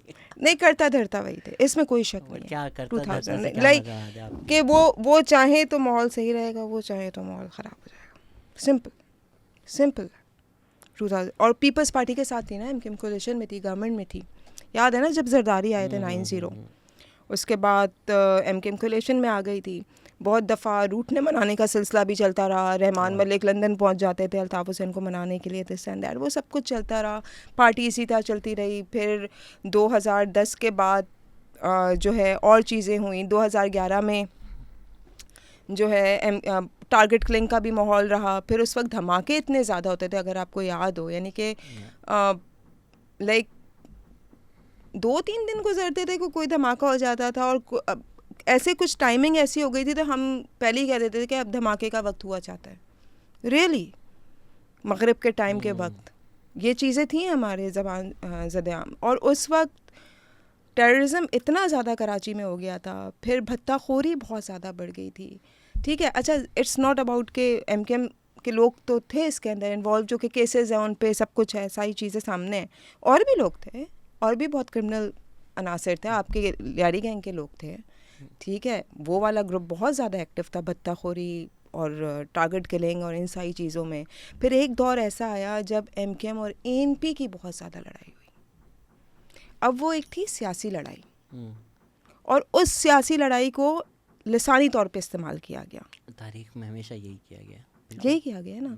तो क्या डिवाइड एंड रूल वाली पॉलिसी, उनको इनसे लड़ा दो, इसको उससे लड़ा दो। एमकेएम के एमपीए थे रज़ा हैदर, उनकी टारगेट किलिंग हुई थी व्हेन वो इमाम बारगाह में थे और वो नमाज़ पढ़ने के लिए वज़ू खाने में थे या निकल रहे थे, वहाँ पे उनको आके मार के चले जाते हैं गोलियाँ, एंड ही डाइड। उस वक्त एमकेएम और एएनपी के दरमियान बहुत ज़्यादा जो है वो क्लैश वाली सूरत हाल थी। तो ये किया गया कि ये एक लिसानी किलिंग है, ठीक है, एमकेएम का बंदा। कैन यू इमेजिन उस दिन रात में कितने लोग मरे थे कराची में? Mostly Pathan, Pashto speaking. कितने मेरे 80 से ज़्यादा लोग थे। 3 दिन के अंदर कहते हैं कि 100 हो गई थी इनकी तादाद। ज़ख्मी भी बहुत सारे लोग थे। ये थी कराची की सूरत हाल, सही है। और हुआ क्या था आखिर में, पता क्या चला? That was the sectarian killing. वो शिया सुन्नी वाली थी, उसमें कोई लेना देना नहीं था किसी पॉलिटिकल उसका। बाद में ये निकल के आया कि वो सेक्टेरियन किलिंग थी। इतने लोग मर गए, इसको इस्तेमाल, अब मैं ये नहीं करी कि MQM ये और वो और दिस एंड दैट, जिसने भी इस्तेमाल इसको इस्तेमाल करके इनका मज़ीद जो था ना, इनके दरमियान जो रिफ्ट थी उसको मज़ीद बढ़ा दिया। बट ठीक क्यों है, नहीं कह रही हैं आप? मतलब देखिए एमक्यूएम को चले सिंगल आउट नहीं करते, ये पीपीपी ने हाँ किया, सिंगल ये आउट नहीं कर एमक्यूएम ने सकते ना, नहीं देखिए किया, हमारे ये एनपी ने किया, बट यही जो सियासी पार्टियां हैं जो अब शहर के नुमाइंदे बनकर हमारे सामने आते हैं, सारी के सारी, हम किसी एक को नहीं सिग्नल आउट कर रहे, आप लोगों ने लसानी बुनियाद पर इतनी नफरतें डाली बिल्कुल कि डाली हैं। भले इवन तो मैं इससे भी डिसएग्री करता हूँ, आप ही लोगों ने ऑर्डर्स दिए हैं मारने के, बट चलिए हमारे पास नहीं है एविडेंस, हाँ, तो हम नहीं क्लेम करते। हम इल्ज़ाम पर नहीं लगा सकते ना इससे। बट आप लगा सकते हैं, आपको भी पता है, मुझे भी पता है, बट नहीं लगाते हम। Out of an abundance of caution, since we don't have the evidence, हम नहीं बोलते। लेकिन आपने मैच स्टिक आग दिखाकर सबको के वहाँ पड़े हैं, जो लसानी बुनियाद पे नफ़रतें, अगर आपने वो महाजर मिलिटेंसी पे किताब पढ़ी हो निकोला खान की, आप जब रेज ही इस तरह कर रहे हैं कि इनसे नफ़रत करो, इनसे नफ़रत करो, इनसे नफ़रत करो, फिर सारी नफ़रत करा के उनको बंदूकें दे के बोल रहे हैं जाओ, तो यही होगा ना। वो जो उस टाइम के टारगेट किलर्स थे, उनके अपने पर्सनल एनेक्डोट्स हैं बिल्कुल कि हम बिल्कुल। सड़क पे जाते थे, जो पश्तून हमें सड़क पे, हम सोता हुआ होमलेस बेचारा गरीब लोग ही होंगे ना सड़क पे, कौन सिर्फ देखते थे पश्तून और गोली मार देते थे। और इसी तरह फिर दूसरी साइड पे भी तो हुआ ना यही चीज़, sure. और लोगों ने भी यही चीज़ की, फिर उन्होंने उर्दू स्पीकिंग को देखा, बस से उतार के उनको गोली मार दी। ये हुआ है ना, कराची में ही हुआ है ये सब कुछ। तो ये सारी चीज़ें क्यों, ये किसके उसमें जाती थी? हमें तो ये देखना चाहिए ना कि ये जब सब कुछ कराची में हो रहा था, ये गेन इससे कौन क्या कर रहा था? वही जो हमेशा करते हैं, गेन। पॉलिटिकल पार्टीज ना, वो गेन कर रही थी, सिंपैथीज मिल रही थी, दिस एंड दैट, ये सब कुछ चल रहा था। अच्छा, हम वो जो आपने एक बात की कि हम सिंगल आउट नहीं कर सकते MQM को, तो बेशक हम नहीं कर सकते। इसमें सब ने अपना किरदार अदा किया है। पीपल्स पार्टी ने भी किया अपना किरदार अदा, ANP भी थी, MQM भी थी, और भी छोटी मोटी सुन्नी तहरीक थी भाई, ये सारी जमातें थी। आपको अभी जो शुरू में भी फ़ोन आया ना कि शहजाद एंटी मुहाजिर है, मैं जो कह रहा हूँ आजकल वो यही कह रहा हूँ कि मुझे लग रहा है कि कराची सूबे की जब बात हो रही है, तो जिन लोगों ने ये फसादात करवाए वो वापस फसादात करवाने के चक्कर में हैं ताकि वसाइल पे काबिज़ किया जाए, विच इज़ वाई सिंधी महाजर वापस शुरू हो गया है। ये एथनिक लाइंस पे पॉलिटिक्स आपको ज़्यादा नज़र आ रही हैं, which is why I am addressing it head on, कि जो बच्चे इस चीज़ में आके फंस रहे हैं कि हम महाजर हैं या हम सिंधी हैं, हम हमेशा ही विक्टिम रहे हैं, तो अब हमें अपने आप को रीअसर्ट करना है, इस सियासत में वापस नहीं आना। हमने 90 की दिहाई के बच्चे ज़ाया किए, हमने 2000s के बच्चे ज़ाया किए। खुदा का वास्ता है, मेरी दरख्वास्त है आजकल के बच्चों से कि जो 40-50 साल के बुढ़े बाहर बैठे हुए हैं, जो उस टाइम यहाँ टारगेट किलर्स थे, वो आपको वापस वहाँ लेके जाना चाहते हैं। I have lived through that, please don't fall for that again. बिल्कुल, लेकिन शहजाद हो सकता है, देखें हम जो सोचते हैं, हम जब उसको इंटरप्रेट करते हैं कहीं पर अपनी सोच को, तो माइट भी वो उस तरह क्लिक नहीं होती, वो नेगेटिव वे में क्लिक हो जाती है बहुत सारे लोगों के माइंड में। ठीक है, इसी तरह मेरे ख्याल से आप अभी जो आपने वो किया है स्टॉप सिंधी हेट, ये तो उसको लोग माइट भी किसी और तरह से परसीव कर रहे हैं। That's why I got a call from them and they were saying that all that कि ये आप एक कैंपेन चला रहे हैं। एक मिनट, लेट मी कंप्लीट। एक सेकंड, बट अगर कोई कहता है फ्री पैलेस्टाइन और कोई ऑफेंड हो जाता है कि ये तो मेरे लिए ऑफेंसिव है, ये तो आपका मसला है, मेरा नहीं। मुझे लव्स में कोई मसला है? आपको लव्स में पता है क्या मसला है? क्या देखें, अगर आपने सिंधी से आपकी क्या मुराद है? सिंध में रहने वाले हर लोग ना। अब यहाँ पे लोग परसीव क्या करेंगे? जो सिंधी बोलने वाला है, जो वो ज़बान बोलता है, उसको सिंधी कह रहे हैं। इवन अगर ये परसीव करते हैं, इसमें मसला क्या है? अगर कोई सिंधी ज़बान बोलता है, उसे नफरत क्यों करनी है? नहीं करनी नफरत ना, लेकिन भाई सिंध में जो भी रहता है वो सिंधी है ना। ठीक है, मैं किसी को एक्सक्लूड नहीं कर रहा। हाँ, लोग ये, मैं आपको लोगों की परसेप्शन बता रही हूँ, लोग ये समझते हैं। तो वो हो सकता है कि समटाइम्स हम जो बोलना चाह रहे हैं वो गलत तरीके से पोर्ट्रे हो। मेरे ख्याल से लैंग्वेज, आप ये बिल्कुल कह सकते हैं कि लाइक हमें लैंग्वेज की बुनियाद पर नफ़रत को नहीं वो करना चाहिए, नहीं करना चाहिए। ठीक है, मेन तो चाहे यहाँ पर हम उसकी सही और गलत की बात करें ना, जो सही है वो सही है, जो गलत है वो गलत है, चाहे उसकी ज़बान कोई भी हो। आपने ये बात की ना, मैं अगर बोलूं कि आपने ज़बान बोला, इसका मतलब है किसी का मज़हब और हो तो उसको कत्ल कर देना चाहिए, आप बोलेंगे शहजाद पागल हो गए हो, ये मैंने कब कहा? बिल्कुल। पर अगर मैं ये बोलना शुरू हो जाऊं कि आपके लफ्ज़ किसी तरह भी इंटरप्रेट हो सकते बिल्कुल हैं, बिल्कुल तो ये आपकी गलती तो नहीं हुई बिल्कुल ना। नहीं हुई, लेकिन मैं वही कह रही हूँ ना कि आप तो बहुत देखिए, मैं हम जिन जगहों पर बैठे हुए हैं, हम लोगों को इन्फ्लुएंस करते हैं, हमारी बातें लोगों को इन्फ्लुएंस करती हैं। तो जहाँ पर कहते हैं ना कि कोई कन्फ्यूजन आ रही है तो उसको एक्सप्लेन करें। मैं 4 दफ़ा, आपने देखा नहीं है ना, नहीं, आपको मैंने आज 3 देखे हैं आपके। उसमें मैंने बार बार नहीं एक्सप्लेन किया। हम्म आप बताएं, हम्म बार बार मैंने नहीं बोला कि मुझे, मैं आपको अगर लगता है कि मैं कमी की है, मैं आपको फिर बोल देता हूँ। अगर कोई ये हैशटैग यूज़ कर कर किसी महाजर को गाली दे रहा है, किसी महाजर को बोल रहा है कि तुम्हें वापस जाले जाना चाहिए, स्टॉप हिंदी सिंधी हेट का मतलब है स्टार्ट महाजर हेट, मैं ऐसे लोगों पे लानत भेजता हूँ। मेरा उनसे कोई ना ताल्लुक़ है, ना सही उस बात सोच है। को मैं डिफेंड करूँगा। मेरी तरफ से सिंध में रहने वाला हर इंसान सिंधी, उनके इक्वल हक हैं, they are more than welcome. कोई ये नहीं है कि ये सिंध अगर हमारा है तो आपका नहीं है। अगर कराची एक सिंधी शहर है तो कराची एक बलोची शहर है, कराची बिल्कुल एक बिल्कुल, पश्तून शहर है, कराची एक सारी महाजन कौमियत के शहर है। लोग हैं भाई यहाँ पर। जो इनफैक्ट अगर आप क्रिटिसाइज़ करें ना, अगर फॉर इंस्टेंस कोई आके कहता है कराची एक महाजन शहर है, अगर मैं उसको ये क्रिटिसाइज़ करता हूँ कि नहीं भाई कराची पश्तून शहर भी सिंध, और बिल्कुल वो कहे तुम एंटी महाजर हो, तो ये मेरी गलती नहीं है, ये सही, उसकी उसकी गलती गलती है, है। बिल्कुल आप सही है। नफ़रत को पॉइंट आउट करना नफ़रत हम्म नहीं है। I genuinely do not care what people perceive, because it's also because हर इंसान जो अपनी राय देता है, दे अपनी ऑल्सो डोंट सोच। कम विद क्लीन हैंड्स ना। एक वजह से भी हम्म आपको भी पता है कि एक ख़ास मखसूस प्रोपेगेंडा भी चल रहा है, तो हम्म कोई एक वजह से भी चीज़ों को कंट्रोवर्शियल बनाता है, वो ना हो, भले ना हो। हम्म अगर आपने बोला था आप मुझसे सवाल करना चाहती हैं, आई एम हियर, आस्क। एक तो ये वाले सारे सवाल थे जिसके मैंने आपसे जवाब दिए। मैंने कोई गलत बात की इसमें? नहीं नहीं, बिल्कुल मैं आप बताएं। अच्छा, मुझे एक बात जी बताएं कि अगर मैं, मेरे लिए आपने जो बात की, हो सकता है कि मैं किसी बात को समझूं कि यार ये सही नहीं की, ये बात ठीक है। सही नहीं थी, तो इसका मतलब ये है कि मैं आपके खिलाफ बात करना शुरू कर नहीं दूंगी। सही या मैं, देखें, डिसएग्रीमेंट ओपिनियंस में होते हैं और यही खूबसूरती है ना, डिसएग्रीमेंट होना, ये कोई वो थोड़ी है। लेकिन मैं आपको रिस्पेक्ट दूंगी, आपके ओपिनियन को रिस्पेक्ट दूंगी, दिस इज़ योर ओपिनियन। इस पे मैं बस एक तफरीक ये है कि अगर किसी की राय है यार डॉलर फ्री फ्लोटिंग होना चाहिए, एक्सचेंज फिक्स नहीं होना, कोई बोले नहीं फिक्स होना चाहिए, ये एक डिसएग्रीमेंट है। पर अगर किसी की राय है कि यार मेरी राय में सारे सिंधी जाहिल होते हैं, मैं नहीं रिस्पेक्ट करूँगा इस राय की। मेरे लिए ये राय नहीं है, मेरे लिए ये हेट स्पीच है। तो हेट स्पीच के ज़ुमरे में जो ज़बान आ जाती है, वो आप और किसी मैं, के लिए भी करें। यस, आप और मैं चलें ये डिसएग्री कर सकते हैं कि यार मुझे तो लगता है सिंधियों से ज़्यादा पश्तूनों के लिए हेट है कराची में। ठीक है, वो भी गलत है, वो भी गलत है।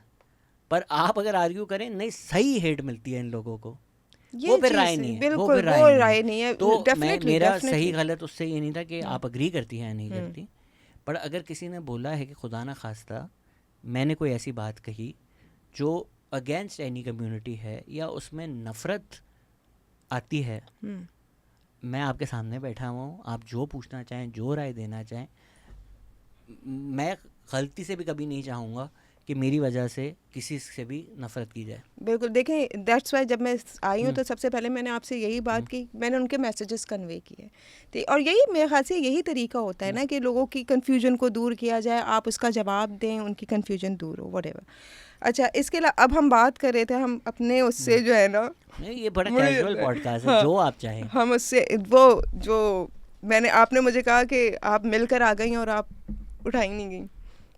अल्ताफ़ भाई से आपकी मुलाकात पे हम लोग आ जाते हैं। आप अल्ताफ़ भाई से मिली और आप उठाई नहीं गई, ये कैसे हुआ भाई? ये आपके जहन में कैसे आया कि अगर मैं मिलकर आ गई तो बस मेरे पीछे लग जाएंगे? क्यों क्यों? अल्ताफ़ हुसैन रेड लाइन नहीं है? अल्ताफ़ हुसैन रेड लाइन नहीं है? है तो बिल्कुल फिर है। इस तरह मुझे पता चला कि मेरा फ़ोन तो शायद लगता है टैप है कि मुझे एक फ़ोन कॉल आया, उसके बाद दूसरा फ़ोन कॉल आ गया। अच्छा। तो हो सकता है हसीन इत्तेफाक हो, या अच्छा, हो सकता है हसीन इत्तेफाक ना हो सकता है मैं लकी हूँ। नहीं तो आपके पास ये क्यों है, इजाज़त आपको क्यों है, ये पता ख़ास नहीं, मेहरबान नहीं आप नहीं पे नहीं क्यों है? नहीं, पता नहीं मुझ पे खास में। अच्छा, बिलीव करें, मुझे ना वाकई में मुझे कोई कॉल नहीं आई उसके बाद, जबकि बहुत सारी चीज़ें सोशल मीडिया पे चली हैं। अच्छा, मैं वो जो सोशल मीडिया पे चली वो तो खैर छोड़ें, वो तो क्योंकि और भी जर्नलिस्ट बैठे हुए थे उस वक्त, उनकी प्रेस कॉन्फ्रेंस हो रही थी, हम पहुँचे तो उन्होंने रोक कर बोला कि भाई ये कराची से हमारे मेहमान आए, इनको सीट्स दें आप। खैर हम बैठे, उसके बाद उन्होंने प्रेस कॉन्फ्रेंस कर ली, वो जो उनकी प्रॉपर्टी वाला केस चल रहा था उस पर की, तो उसके बाद मैं बैठी उनके साथ और ऐसी कैजुअल बात हो रही थी कराची के हवाले से, दिस एंड दैट, कि आपको याद आता है, आपको क्या क्या चीज़ें याद हैं कराची की 90 के हवाले से, क्योंकि उनका जो घर था वो तोड़ वोड़ दिया है, बिल्कुल ख़त्म है ना, वो जल गया था या जला दिया था, तो वो ख़त्म है। तो यही सारी बातें चली थी। तो मैंने उनसे एक सवाल किया, मैंने कहा आपको क्या लगता है कि आपने लाइफ की आपकी सबसे बड़ी मिस्टेक क्या थी? What do you think, what was your like biggest mistake जो आपने की हो? तो आपको पता है उन्होंने क्या जवाब दिया? उन्होंने कहा मेरी सबसे बड़ी गलती आमिर खान को पार्टी में वापस लेना था, उसने मेरी पार्टी ख़त्म कर दी। और कह रहे थे कि मैं पहले नहीं मान रहा था, मुझे 3 लोगों ने ख़त लिखे थे बाकायदा इसको वापस लेने के लिए। एक का नाम भी बताया, I don't want to take her name, but 3 लोगों ने ख़त लिखे थे उन्हें, और बहुत ज़्यादा मुझे फ़ोन करके और वो किया, मजबूर किया। मैंने कहा आपको मजबूर किया? तो मैंने कहा हाँ बिल्कुल मुझे मजबूर किया। उसके बाद मैंने पूरा इजलास बुलाया था जिसमें जो जिन्हें शोदा की जो फैमिलीज़ थी उनको बुलाया, उन्होंने माफ़ किया, तो मैंने इसको वापस लिया है। लेकिन उसके बावजूद बहुत ज़्यादा मुखालफत थी आमिर खान की, और हुआ यही कि उसने मेरी पार्टी ख़त्म कर दी। तो वो सारा ब्लेम जो डालते हैं वो आमिर खान पे डालते हैं। उसके साथ साथ उन्होंने कहा, कहने लगे कि जो मेरे लोगों ने मेरे साथ किया, रहनुमाओं ने, उनकी तो माफ़ी है ही नहीं ना, वो तो मैंने वो चाबी माफ़ी की जाके मैंने समुंदर में डाल दी है, मैं कभी माफ़ नहीं करूँगा उन लोगों को। कह रहे मैं मुस्तफ़ा कमाल की तो बात ही नहीं कर रहा, छोड़ें।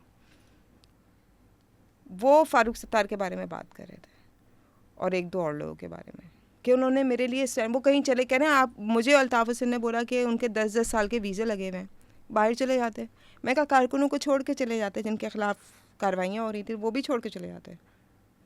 कह रहे नहीं, कोई ना कोई ऑप्शन बन जाती, चले जाते। ये मेरे ही ख़िलाफ़ हो गए, और इतनी सोबतें इन्होंने सही है पहले, तो इस बार नहीं सह सकते थे। That's what he said.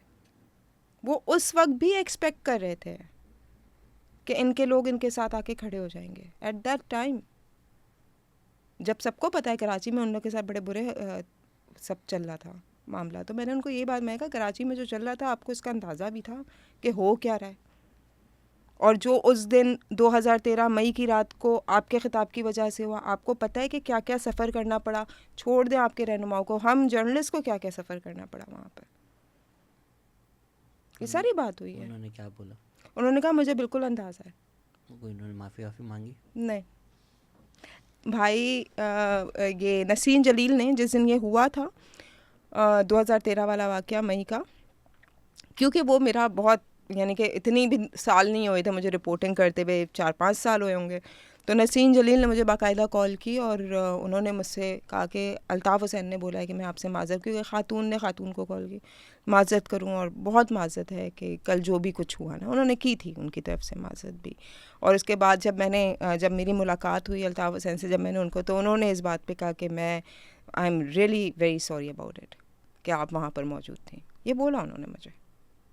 Not about what happened, but you being there. हाँ, ये जो बोला हुआ उन्होंने, वो हाँ। सही है, वो आपको नहीं होना नहीं, वो चाहिए उस था। चीज़ पे उन्होंने मुझे कुछ नहीं बोला कि जो हुआ वो गलत था या सही था। उन्होंने कहा कि आई एम रियली सॉरी कि आप वहाँ पर मौजूद थी, ये बोला था अल्ताफ़ हुसैन ने। और इसके अलावा आप बैठे उनसे बात करने। आप बताएं ना, मतलब आई नो भाई सुनते हैं पॉडकास्ट, भाई का फ़ोन को आया था मुझे कि मैं सुनता हूँ, बड़ा फ़ैन हूँ। नहीं, अल्ताफ़ भाई ने जो है बड़ा बहुत हमारी खातिर मदारत भी की। उस वक्त रमज़ान थे, रोज़ा उनके साथ खोला, खाना खाया, और वो जितना खाना मेरी प्लेट में डाल रहे थे खुद से, वो मेरी डाइट नहीं थी।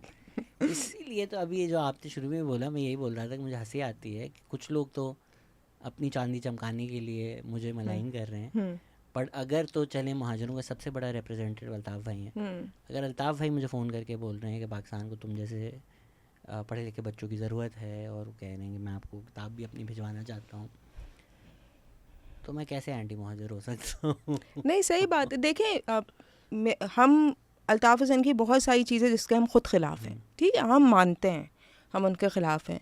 इसी तरह एमकेएम के भी बहुत सारे जो एमकेएम पाकिस्तान चला रहे हैं, जैसे खालिद मकबूल सिद्दीकी हैं, फ़ारूक सत्तार हैं, मुस्तफ़ा कमाल हैं, ये लोग हैं, उनकी बहुत सारी चीज़ें हमें नहीं पसंद, लेकिन बहुत सारी चीज़ें हमें पसंद भी हैं। हम चाहते हैं कि उसको आगे लेकर आप चलें। अब मैं सिर्फ इस बुनियाद पे कि उनको यहाँ से कट ऑफ कर दिया गया, माइनस कर दिया गया, तो मैं उनके बारे में बात ना करूँ। हाँ, लेकिन तनकीद तो सबकी बनती है ना, बिल्कुल आप बनती है ना। जिसके साथ भी बैठे हैं एंड और हमने किसकी नहीं की और शहजाद? आप भी एग्री करेंगी, ऑनेस्टली अपार्ट फ्रॉम पीटीआई वाले पर्सनल ताल्लुकात भी ख़राब कर देते हैं। मैं जमात इस्लामी की बहुत तनकीद करता हूँ, हाफिज़ नईम जब मिलते हैं बड़े प्यार से मिलते हैं। मैं पीपीपी की तनकीद करता हूँ, मुर्तज़ा वहाब मिलते हैं बड़े प्यार से मिलते हैं। मैं एमक्यूएम की करता हूँ, फ़ारूक सत्तार भाई मिलते हैं बड़े प्यार से मिलते हैं, कोई मसला नहीं है। सबको पता है कि तनकीद मैंने कभी ज़ात पे उतर के किसी की भी नहीं की, तो there is that mutual respect कि भाई ठीक है। और सही बात है। एंड अगर भाई सुन रहे हैं, इनका भी पर्सपेक्टिव आप बिल्कुल सही कह रही हैं कि जब रात को ले जाके सॉफ्टवेयर अपडेट होता है, उसके बाद फॉर अ लॉन्ग वाइल तो इन्होंने, अच्छा उसमें भी अल्ताफ़ भाई बोल सकते हैं बनाया ही मैंने, तो फिर ये क्या कि मेरे लिए, बट वो जो इतने मतलब 10-15 साल थे कि पूरी रात खिताब होगा तो सब बैठेंगे सर नीचे करके, फैमिलीज आकर रोड पे बैठेंगी सर नीचे करके, सब सुनेंगे, अच्छा जी भाई ने बोला अगले 3 दिन कराची बंद तो बंद। ये भी तो 10-15 साल किया ना, बिल्कुल इन्हीं चला। लोगों ने किया। तो आपके मूड्स पर पूरा शहर 10-15 साल, I guess it's also hard to go back from that once you done that. हाँ बिल्कुल सही बात उसके है। बाद ये सोचना कि अब मेरी वो रेलेवेंस नहीं, वो आप कैसे सोच सकते हो यार? यू स्टिल थिंक के चुटकी बजाई तो। हम जब बात कर रहे हैं ये, तो ये बात भी सच है कि एक दफ़ा गोलियों के बीच में उज़ैर बलोच ने और उनके गैंग के लोगों ने आपको गोलियों से बचाकर निकाला था लियारी से। बाबा लाडला नहीं, गोलियां नहीं चल रही थी उस वक्त। एक्चुअली उस वक्त कराची में 5 या 6 धमाके एक साथ हुए थे, ठीक है, नाज़ाबाद, कटी पहाड़ी की तरफ और घास मंडी लियारी में। अब हम वहाँ से आए हैं कवरेज करके, क्योंकि डीएसएनजी आपको पता है मेरे पास, यानी जिसके पास होती है वो बादशाह होता है ना, रिपोर्टर कि लाइव उसी ने करना होता है। तो उन्होंने कहा कि तुम घास मंडी मूव हो जाओ, मेरे जो ब्यूरो चीफ थे। मैं वहाँ से घास मंडी गई हूँ, तकरीबन 12:30 बजे का टाइम था, रात के 12:30 बज रहे थे और मुझे लाइव देना था। तो क्योंकि वो बहुत कंजस्टेड इलाका है तो डीएसएनजी वहाँ पर अलाइन नहीं हो सकती थी, तो हम चील चौक की तरफ आ गए। चील चौक पे हमने डीएसएनजी अलाइन की और वहाँ पे मैं खड़ी हुई घुप अंधेरा, और क्योंकि ब्लास्ट का सीन हुआ था, लोग मुझे इतने नज़र नहीं आ रहे थे। I was a bit like कि चलो यार हो जाएगा। तो थोड़ी देर में मैं देखती हूँ कुछ लड़के, तकरीबन 8 से 10 लड़के थे, वो आए और उन्होंने मुझे पूरा कॉर्डन ऑफ किया और उन्होंने कहा कि आप आराम से दें, कोई मसला नहीं, हम खड़े हैं यहाँ पे। एंड मैं आपको, ये बड़ी छोटी सी बात होगी, दैट वाज लाइक, वो बड़ा आपके दिल को लगी ना कि लाइक मुझे ज़रूरत नहीं थी, मैं कर लेती, मैंने ऐसे बहुत सारे उसमें किया है, कोई इशू नहीं था मेरे लिए, लेकिन मुझे उनकी वो चीज़ बहुत अच्छी लगी कि उन लोगों ने मुझे ओवरऑल सिक्योर किया उस एनवायरनमेंट में कि आपको यहाँ पे डरने की ज़रूरत नहीं, आप आराम से थे, हम खड़े हैं। That was amazing. आपने मूवी देखी? नहीं, मैंने मूवी नहीं देखी, मैंने ट्रेलर ही देखा उसका। मूवी के मैंने छोटे छोटे पार्ट्स देखे हैं, हाँ, तो और बहुत सारे लोगों से सुन ली है, वो स्पॉयलर्स बहुत हैं। तो क्या आपको लगता है कि गलत दिखाया मूवी में? देखिए मूवी मैंने अभी देखी नहीं। ट्रेलर में या हाँ, सुनने में ट्रेलर में देखें, एक तो वही मैंने आपको कहा ना कि उन्होंने Glorify किया। क्रिमिनल को बहुत ग्लोरीफाई किया है, सही है। दूसरी बात ये कि लियारी की चीज़ें बिल्कुल डिफरेंट हैं। मैंने लियारी में बहुत ज़्यादा रिपोर्टिंग की है। कलाकोट में जब इनके दरमियान जब 2 ग्रुप्स बन गए थे लियारी के अंदर, जो बाबू डकैत और ये इनका था रहमान डकैत और बाबू डकैत आपस में, यानी कि जब ये एक दूसरे के जब खिलाफ थे, तब इनका जब होता था कि रॉकेट लॉन्चर भी चलना है, वो भी कवर किया है हमने, वहाँ पे खड़े होके कवर किया है। वो ऑपरेशन जो चौधरी असलम ने किया था लियारी में, 10 रोज़ का जो ऑपरेशन था, वो ऑपरेशन भी मैंने कवर किया है, ठीक है। अब वहाँ पे मैं आपको एक चीज़ बताऊँ कि जब वो ऑपरेशन हो रहा था तो एक गली के अंदर पूरे ब्लॉक्स लगाए गए थे। आगे जो है ना उन्होंने बख्तरबंद पे कब्ज़ा कर लिया था, जो बख्तरबंद गई थी उस पर कब्ज़ा कर लिया था गैंग वॉर के लोगों ने, और उसको अपना मोर्चा बना लिया था। तो वहाँ पे पत्थर लगे हुए थे बहुत सारे, उन्होंने बिछा दिए कि कोई पुलिस की गाड़ी मज़ीद वहाँ तक आए ना। छोटे बच्चे सुबह उठ के उन्होंने उसको ट्रैक बनाया, उन्होंने अपने स्केट्स पहने and they were doing this. उनको नहीं था कि कहीं से फायरिंग हो जाएगी, वो पूरा उन्होंने उसको ट्रैक बना के वहाँ पे मैंने वो स्टोरी की है, बाकायदा मैंने वो स्टोरी की थी। एक खातून अपने घर के बाहर बैठ के, बड़ी उम्र की खातून थी, वो बच्चों को स्टोरी सुना रही थी। मैं वहीं बैठी हुई थी क्योंकि हम एक गली के अंदर जाके बैठ गई थी, फायरिंग बहुत ज़्यादा हो रही थी, तो वो स्टोरी सुनाई थी। मैंने उनसे, मैं कहा आपको डर नहीं लगता? कह रहे हैं मामूल है हमारे यहाँ। किस चीज़ का डर? मामूल है। उस वक्त ये हालात थे लियारी के, एक्सटॉर्शन वगैरह, दिस एंड दैट सब चल रहा था भाई। अच्छा, जहाँ पर एमकेएम की इन्वॉल्वमेंट की बात की जाती, देखें एमकेएम का डायरेक्टली रहमान डकैत से कुछ भी नहीं था। जब ये पीपल्स अमन कमेटी बनी है, उसके 1 साल बाद ही रहमान की एनकाउंटर में वो हुई थी, मर गया था, वो डेथ हुई थी। ठीक है, बनाने वालों ने ही मरवाया। आज सबको पता है। तो रहमान डकैत गया, उसके बाद उज़ैर बलोच बन गया उसका। उज़ैर बलोच को सबसे ज़्यादा कहते हैं उस वक्त पीपल्स अमन कमेटी को जो ताकत दी, वो किसने दिया? आप मुझे बताएं। 2008 के बाद से 2009, 10, 11, 12, 13 जिस बंदे ने खुद कन्फेस भी किया एक प्रेस कॉन्फ्रेंस में, at that time Zulfiqar Mirza interior minister थे सिंध के, उन्होंने खुद कन्फेस किया था, बोल दिया था उन्होंने कि मैंने 3 लाख जो वेपन लाइसेंस हैं वो मैंने दिए हैं लियारी गैंग वॉर वालों को, पीपल्स अमन कमेटी को बनाकर। तो आपने क्या किया, एक क्रिमिनल गैंग को आपने सियासी उस पर आप ले आए, और वहाँ से शुरू होती है एमकेएम। ये लड़ाई थी एमकेएम और पीपल्स पार्टी की। हमने इसको लड़ाई बना दिया उर्दू स्पीकिंग और बलोचों की। सही है। अच्छा, ये पहले वो जो मेरी एमकेएम के लोगों से बात हुई कि यानी कि जब आप लियारी में तो थे ही नहीं ना, एमकेएम ऐसे लियारी में उनका वो नहीं था, कच्छियों के थ्रू एक तंजीम वंजीम बनाई या यूं किया, वैसा नहीं था। क्या मैंने उनसे पूछा कि आप लोग अरशद पप्पू को उस तरह सपोर्ट करते थे? क्योंकि वो रहमान डकैत के अगेंस्ट वाले ग्रुप में था, उज़ैर बलोच के अगेंस्ट ग्रुप में था। पहले जितना भी साथ रहे, बाद में तो उनकी हो गई थी ना डिवीज़न। तो उन्होंने कहा कि पहली बात तो ये कि रहमान डकैत से तो हमारा कोई टेक्निकली कुछ बनता ही नहीं था कि हम उससे वो करें। उज़ैर बलोच से अरशद पप्पू उज़ैर बलोच के ख़िलाफ़ था, और कह रहे हैं हमने उस तरह सपोर्ट नहीं किया अरशद पप्पू को कभी भी कि हम उसे यानी कि सामान दें या ये करें, या वो इस तरह से मटीरियलिस्टिक वे में कभी नहीं किया। हाँ, कुर्बत ज़रूर थी, और जब उसको छुपने की ज़रूरत पड़ती थी उन जगहों से निकल के महाजर आबादी वाली या उर्दू स्पीकिंग आबादी वाली जगहों पर, तो हम उसको देते थे पना, छुपाते थे। कह रहे हैं यहाँ तक की रही, क्योंकि वो कहते हैं ना एनिमीज़ इज़ आपका फ्रेंड है, आपका दोस्त है, तो ये हुआ था। अब वहाँ से पीपल्स पार्टी जो कहा जाता है जुल्फ़िकार मिर्ज़ा ने ख़ुद कहा किया जाता है कि वो जो हैं उनको सपोर्ट करते थे पीपल्स अमन कमेटी को, जबकि उसका एमकेएम पार्ट थी पीपल्स पार्टी की गवर्नमेंट का। और 2011 में बहुत ज़्यादा वो करने पर जो है इन्होंने पीपल्स अमन कमेटी पर बैन लगाया। बैन लगाने के बावजूद 2013 इलेक्शन में ये बहुत ज़्यादा एक्टिव थी। ठीक है, फिर 2013 में जो अरशद पप्पू के साथ हुआ, सारी चीज़ें सबके सामने है कि क्या क्या हुआ उसके साथ।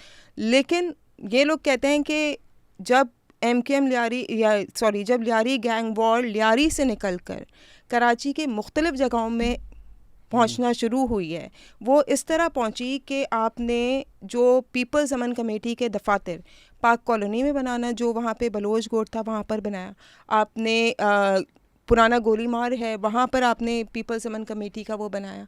तो इससे क्या हुआ, इससे इनको ऐसा लगा कि अब इनकी जगहों पर इनके लोग जाके एक्सटॉर्शन मांगते थे। ठीक है, जो क्रिमिनल लोग थे वो एक्सटॉर्शन वगैरह ये सारी चीज़ें, तो उन्होंने कहा कि हमें तो ये बचत करनी थी अपनी, हम भी तो कोई डिफेंसिव यानी कि डिफेंस मैकेनिज़्म बनाएंगे। फिर वहाँ पर जो सियासी जमातें चाहती थीं वो हुआ कि इनके आपस में इन्होंने लड़वाया।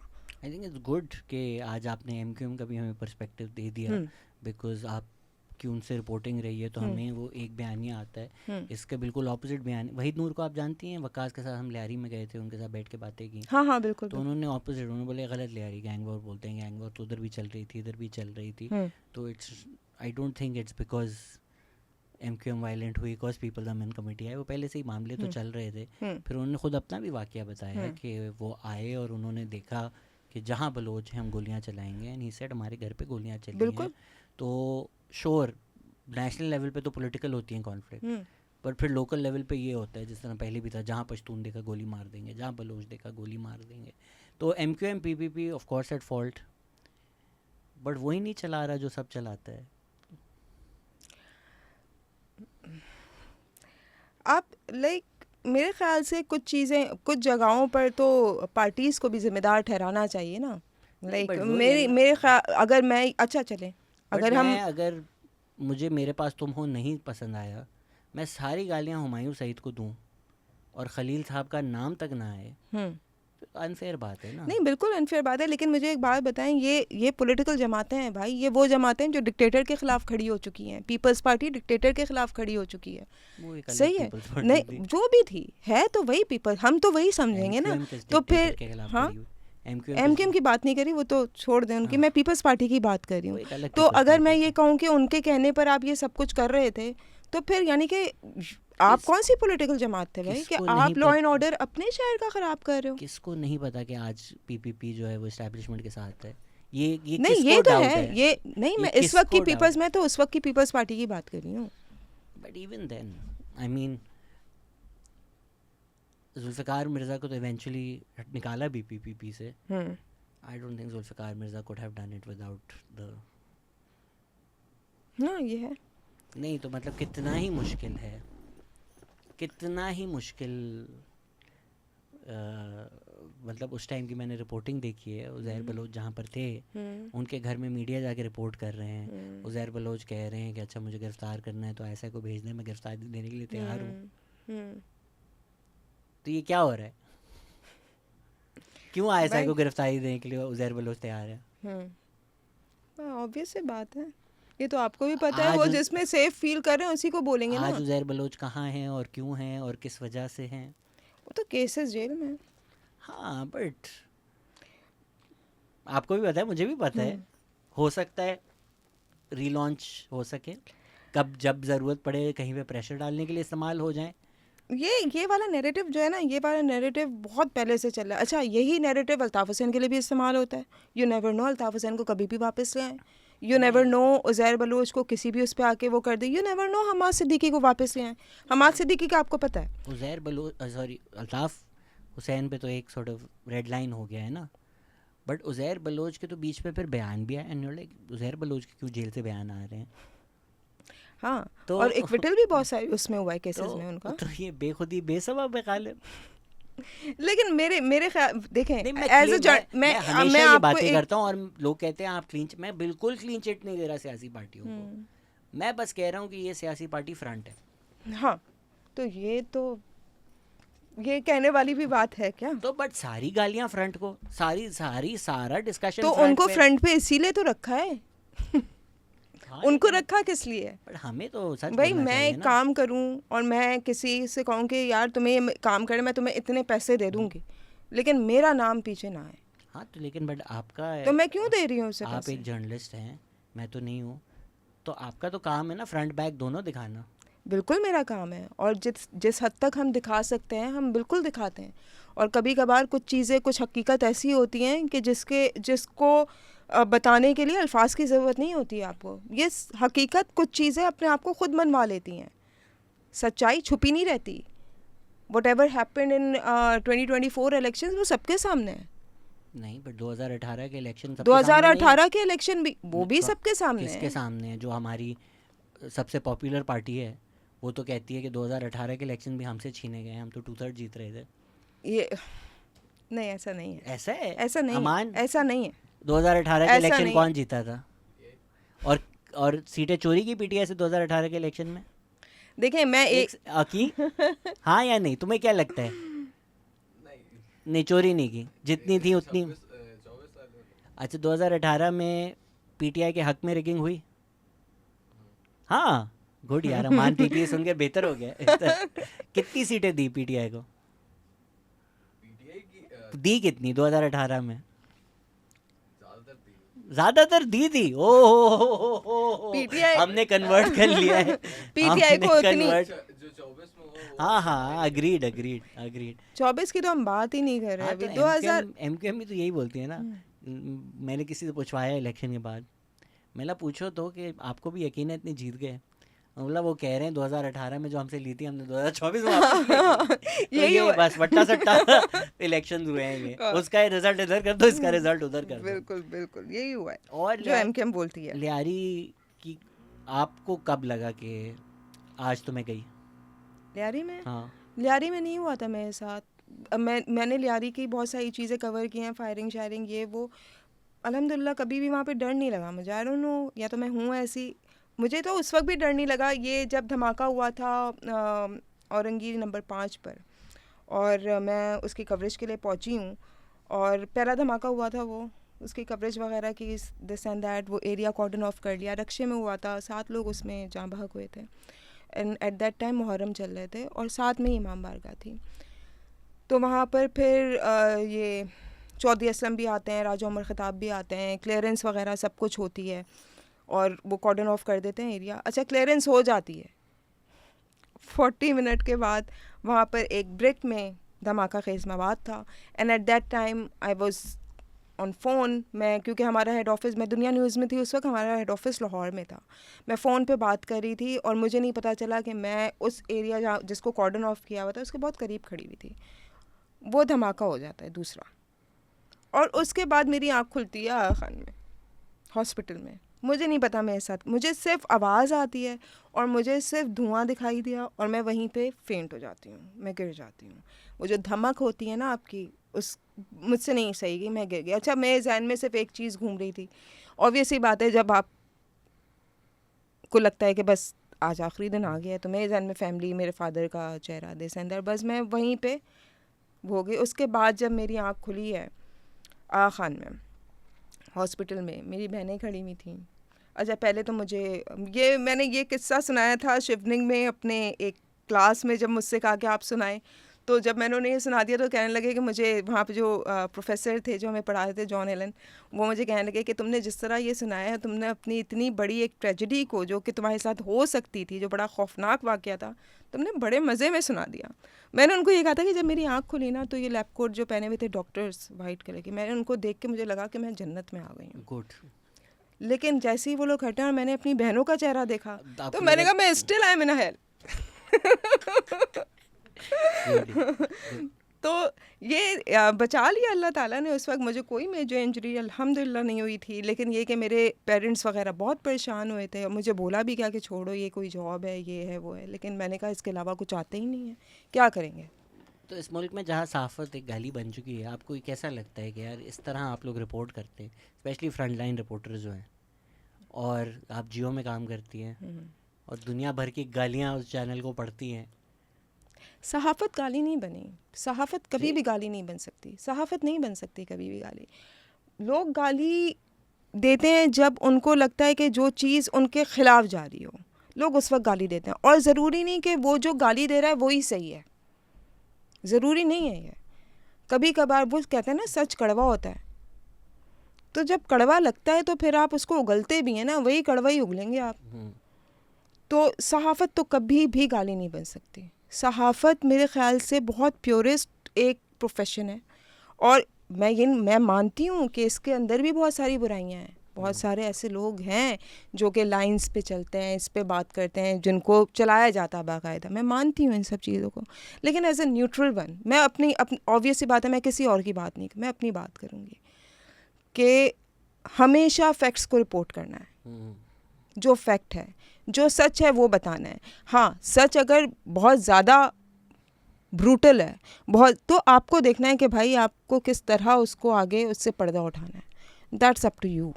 वो जो आप कहते हैं ना, हर जगह तुम्हारी बचत हो जाती है, तो ये वजह है, बचत इसलिए होती है। आपकी हुई कोई मुलाकात लियारी के जो मरकज़ी किरदार थे सारे उनमें से? मेरी हाँ। नहीं, मेरी कभी एज सच नहीं। मैं रहमान डकैत की जब इनका वो था, इनकी एनकाउंटर में जब ये हलाक हुए थे, तो इनके घर पे फातिहा थी और कोई सेनेटर थे, वो आ रहे थे। अच्छा, मैंने शुरू की थी उस वक्त रिपोर्टिंग, 2009 की आई इस बात है, तो मैं इनके घर पे गई थी। उस टाइम पे मुझे नहीं पता था कि ये रहमान डकैत ऐसी कोई बड़ी चीज़ गैंगस्टर निकलेगा, मुझे नहीं अंदाज़ा। मैंने वो किया। उसके बाद फिर मैंने इनकी जो गैंग वॉर्स हुई हैं, जो फायरिंग के तबादले हुए हैं, चाहे वो कलाकोट में हो, चाहे वो बगदादी में हो, वो सब कवर किए। मेरी कभी इनसे नहीं, लेकिन लियारी के बहुत सारे लोगों से मेरी हर वक्त, यानी कि मैं उनसे इन टच रही हूँ। मैंने उनके हर इशू को उठाया है, चाहे वो कच्चियों का इशू था, चाहे वो जो वहाँ पर बलोच जो रहते हैं उनके घर गैस का मसला, सबसे बड़ा मसला गैस का रहा लियारी में, सफाई का बहुत बड़ा मसला, सड़क का बहुत बड़ा मसला। और आप बिलीव करें, वहाँ जाते हुए कभी भी मुझे नहीं लगा कि मैं किसी दूसरे उसमें जा रही हूँ। इतने अच्छे लोग, इतने अच्छे लोग, हर किसी ने कोऑपरेट किया। वहाँ की ख़वातीन, खैर उनकी बात जो शुरू होती है वो तो अपने अंदाज में करती हैं, वो जितनी उनको भड़ास निकालनी होती थी वो निकाल लेती थी। फिर मैं उनसे कहती थी कि देखें, अगर आप ऐसे बात करेंगी तो ये चलेगा नहीं, आप इसमें से ये चीज़ें निकाल के फिर बोले। फिर भी बोलती थी। लेकिन आप बिलीव करें, वहाँ के लोग बहुत अच्छे थे। और लियारी में सिर्फ बलोच नहीं, उर्दू स्पीकिंग भी। आगरा ताज कॉलोनी में बहुत उर्दू स्पीकिंग लोग हैं। वहाँ पर पठान भी हैं, वहाँ पर हज़ारेवाल भी हैं, ठीक है, बलोच हैं, बिल्कुल हैं। और मेरी बहुत अच्छे वहाँ पर जो लोग हैं, जो नॉर्मल लोग हैं, मेरी उनसे बहुत अच्छी बात है। जब ऑपरेशन हम कवर करने जाते थे, सब कुछ बंद होता था, एक छोटा सा होटल खुला हुआ था, वो खुद हमें चाय पिलाता था लाके। आई नो आपने भागना भी है, लोगों के थोड़े सवाल थे तो मैं रैपिड फायर अच्छा। में पूछ लेता हूँ ताकि आपको फिर जहाँ जाना है, ऑलरेडी लेट हो गई हैं बट ज़्यादा लेट ना हो। Did different gangs work hand to hand secretly in the past to ruin Lyari? Different gangs, हाँ, क्या वो सीक्रेटली साथ काम कर रहे थे? डिफरेंट से क्या मुराद है? I am not getting it. कि मुख्तलिफ जो हैं गैंग्स वो सीक्रेटली साथ काम कर रहे थे? नहीं हाँ, नहीं नहीं। Ask her what exact things become hindered in the way of true journalism. Why our media is not as free as developed countries?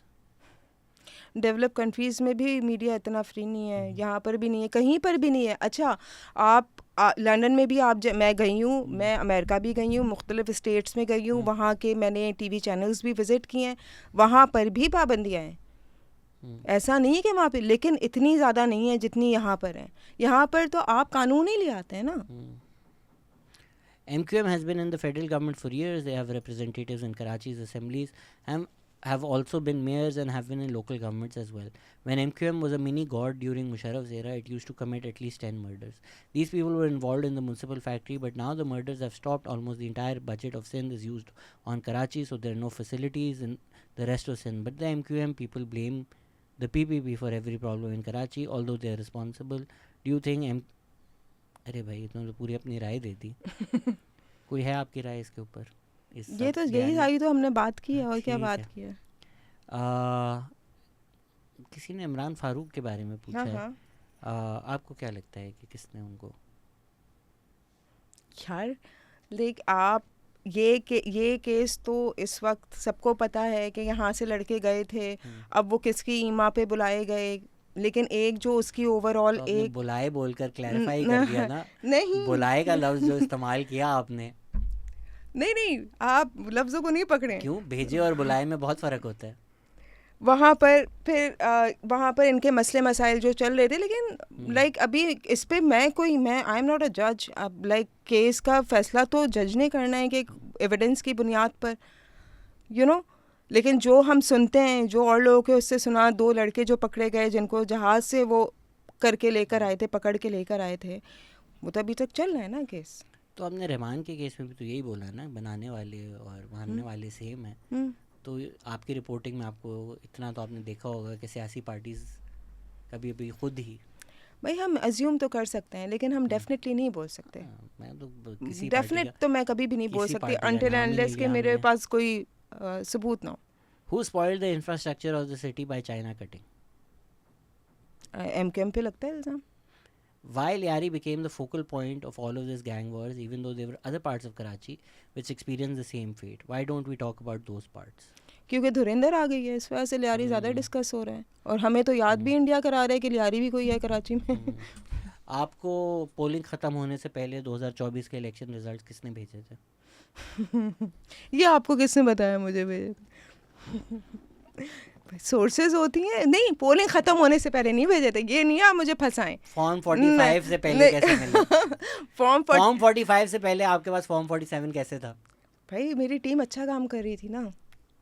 Team की तो जो आप मेरी सुन सोर्स टीम की तो आप सुन नहीं रही थी, सोर्स कौन था ये? जो मेरी सोर्स थी, अब सोर्स रिवील कभी भी जर्नलिस्ट नहीं करेगा, मेरी सोर्स बहुत अच्छा काम कर रही थी, वो पूरी रात जगी हुई थी, उसने मुझे सबसे पहले रिजल्ट्स हुए थे, दैट्स व्हाट आई नो। अच्छा अच्छा, अब आपको समझ में आ रहा है कि इनके पास सारी खबरें कहाँ से आती हैं। आज की पॉडकास्ट को अब आप समझ लीजिए कि नहीं नहीं बिल्कुल आप गलत नहीं जगह नहीं, मैं वगैरह बिल्कुल जा रहे सही जगह जा रहा हूँ। जो पर्सपेक्टिव और फोन कॉल्स आए हैं वही सोर्स है। नहीं नहीं, वो बिल्कुल भी सोर्स नहीं, बिल्कुल। वो बिल्कुल वो आम लोगों की बात थी जो मैंने आपको बिल्कुल हाँ, ऑनेस्टली आके बताई। आम लोग कब खास हुए ये हमें भी नहीं, पता मैंने है। आपको बिल्कुल ऑनेस्टली बताई कि भाई लोगों का ये परसेप्शन है, आप इसे चाहें तो दूर करें, आप इसके चाहें तो जवाब दें, चाहें तो ना दें, it's all up to you.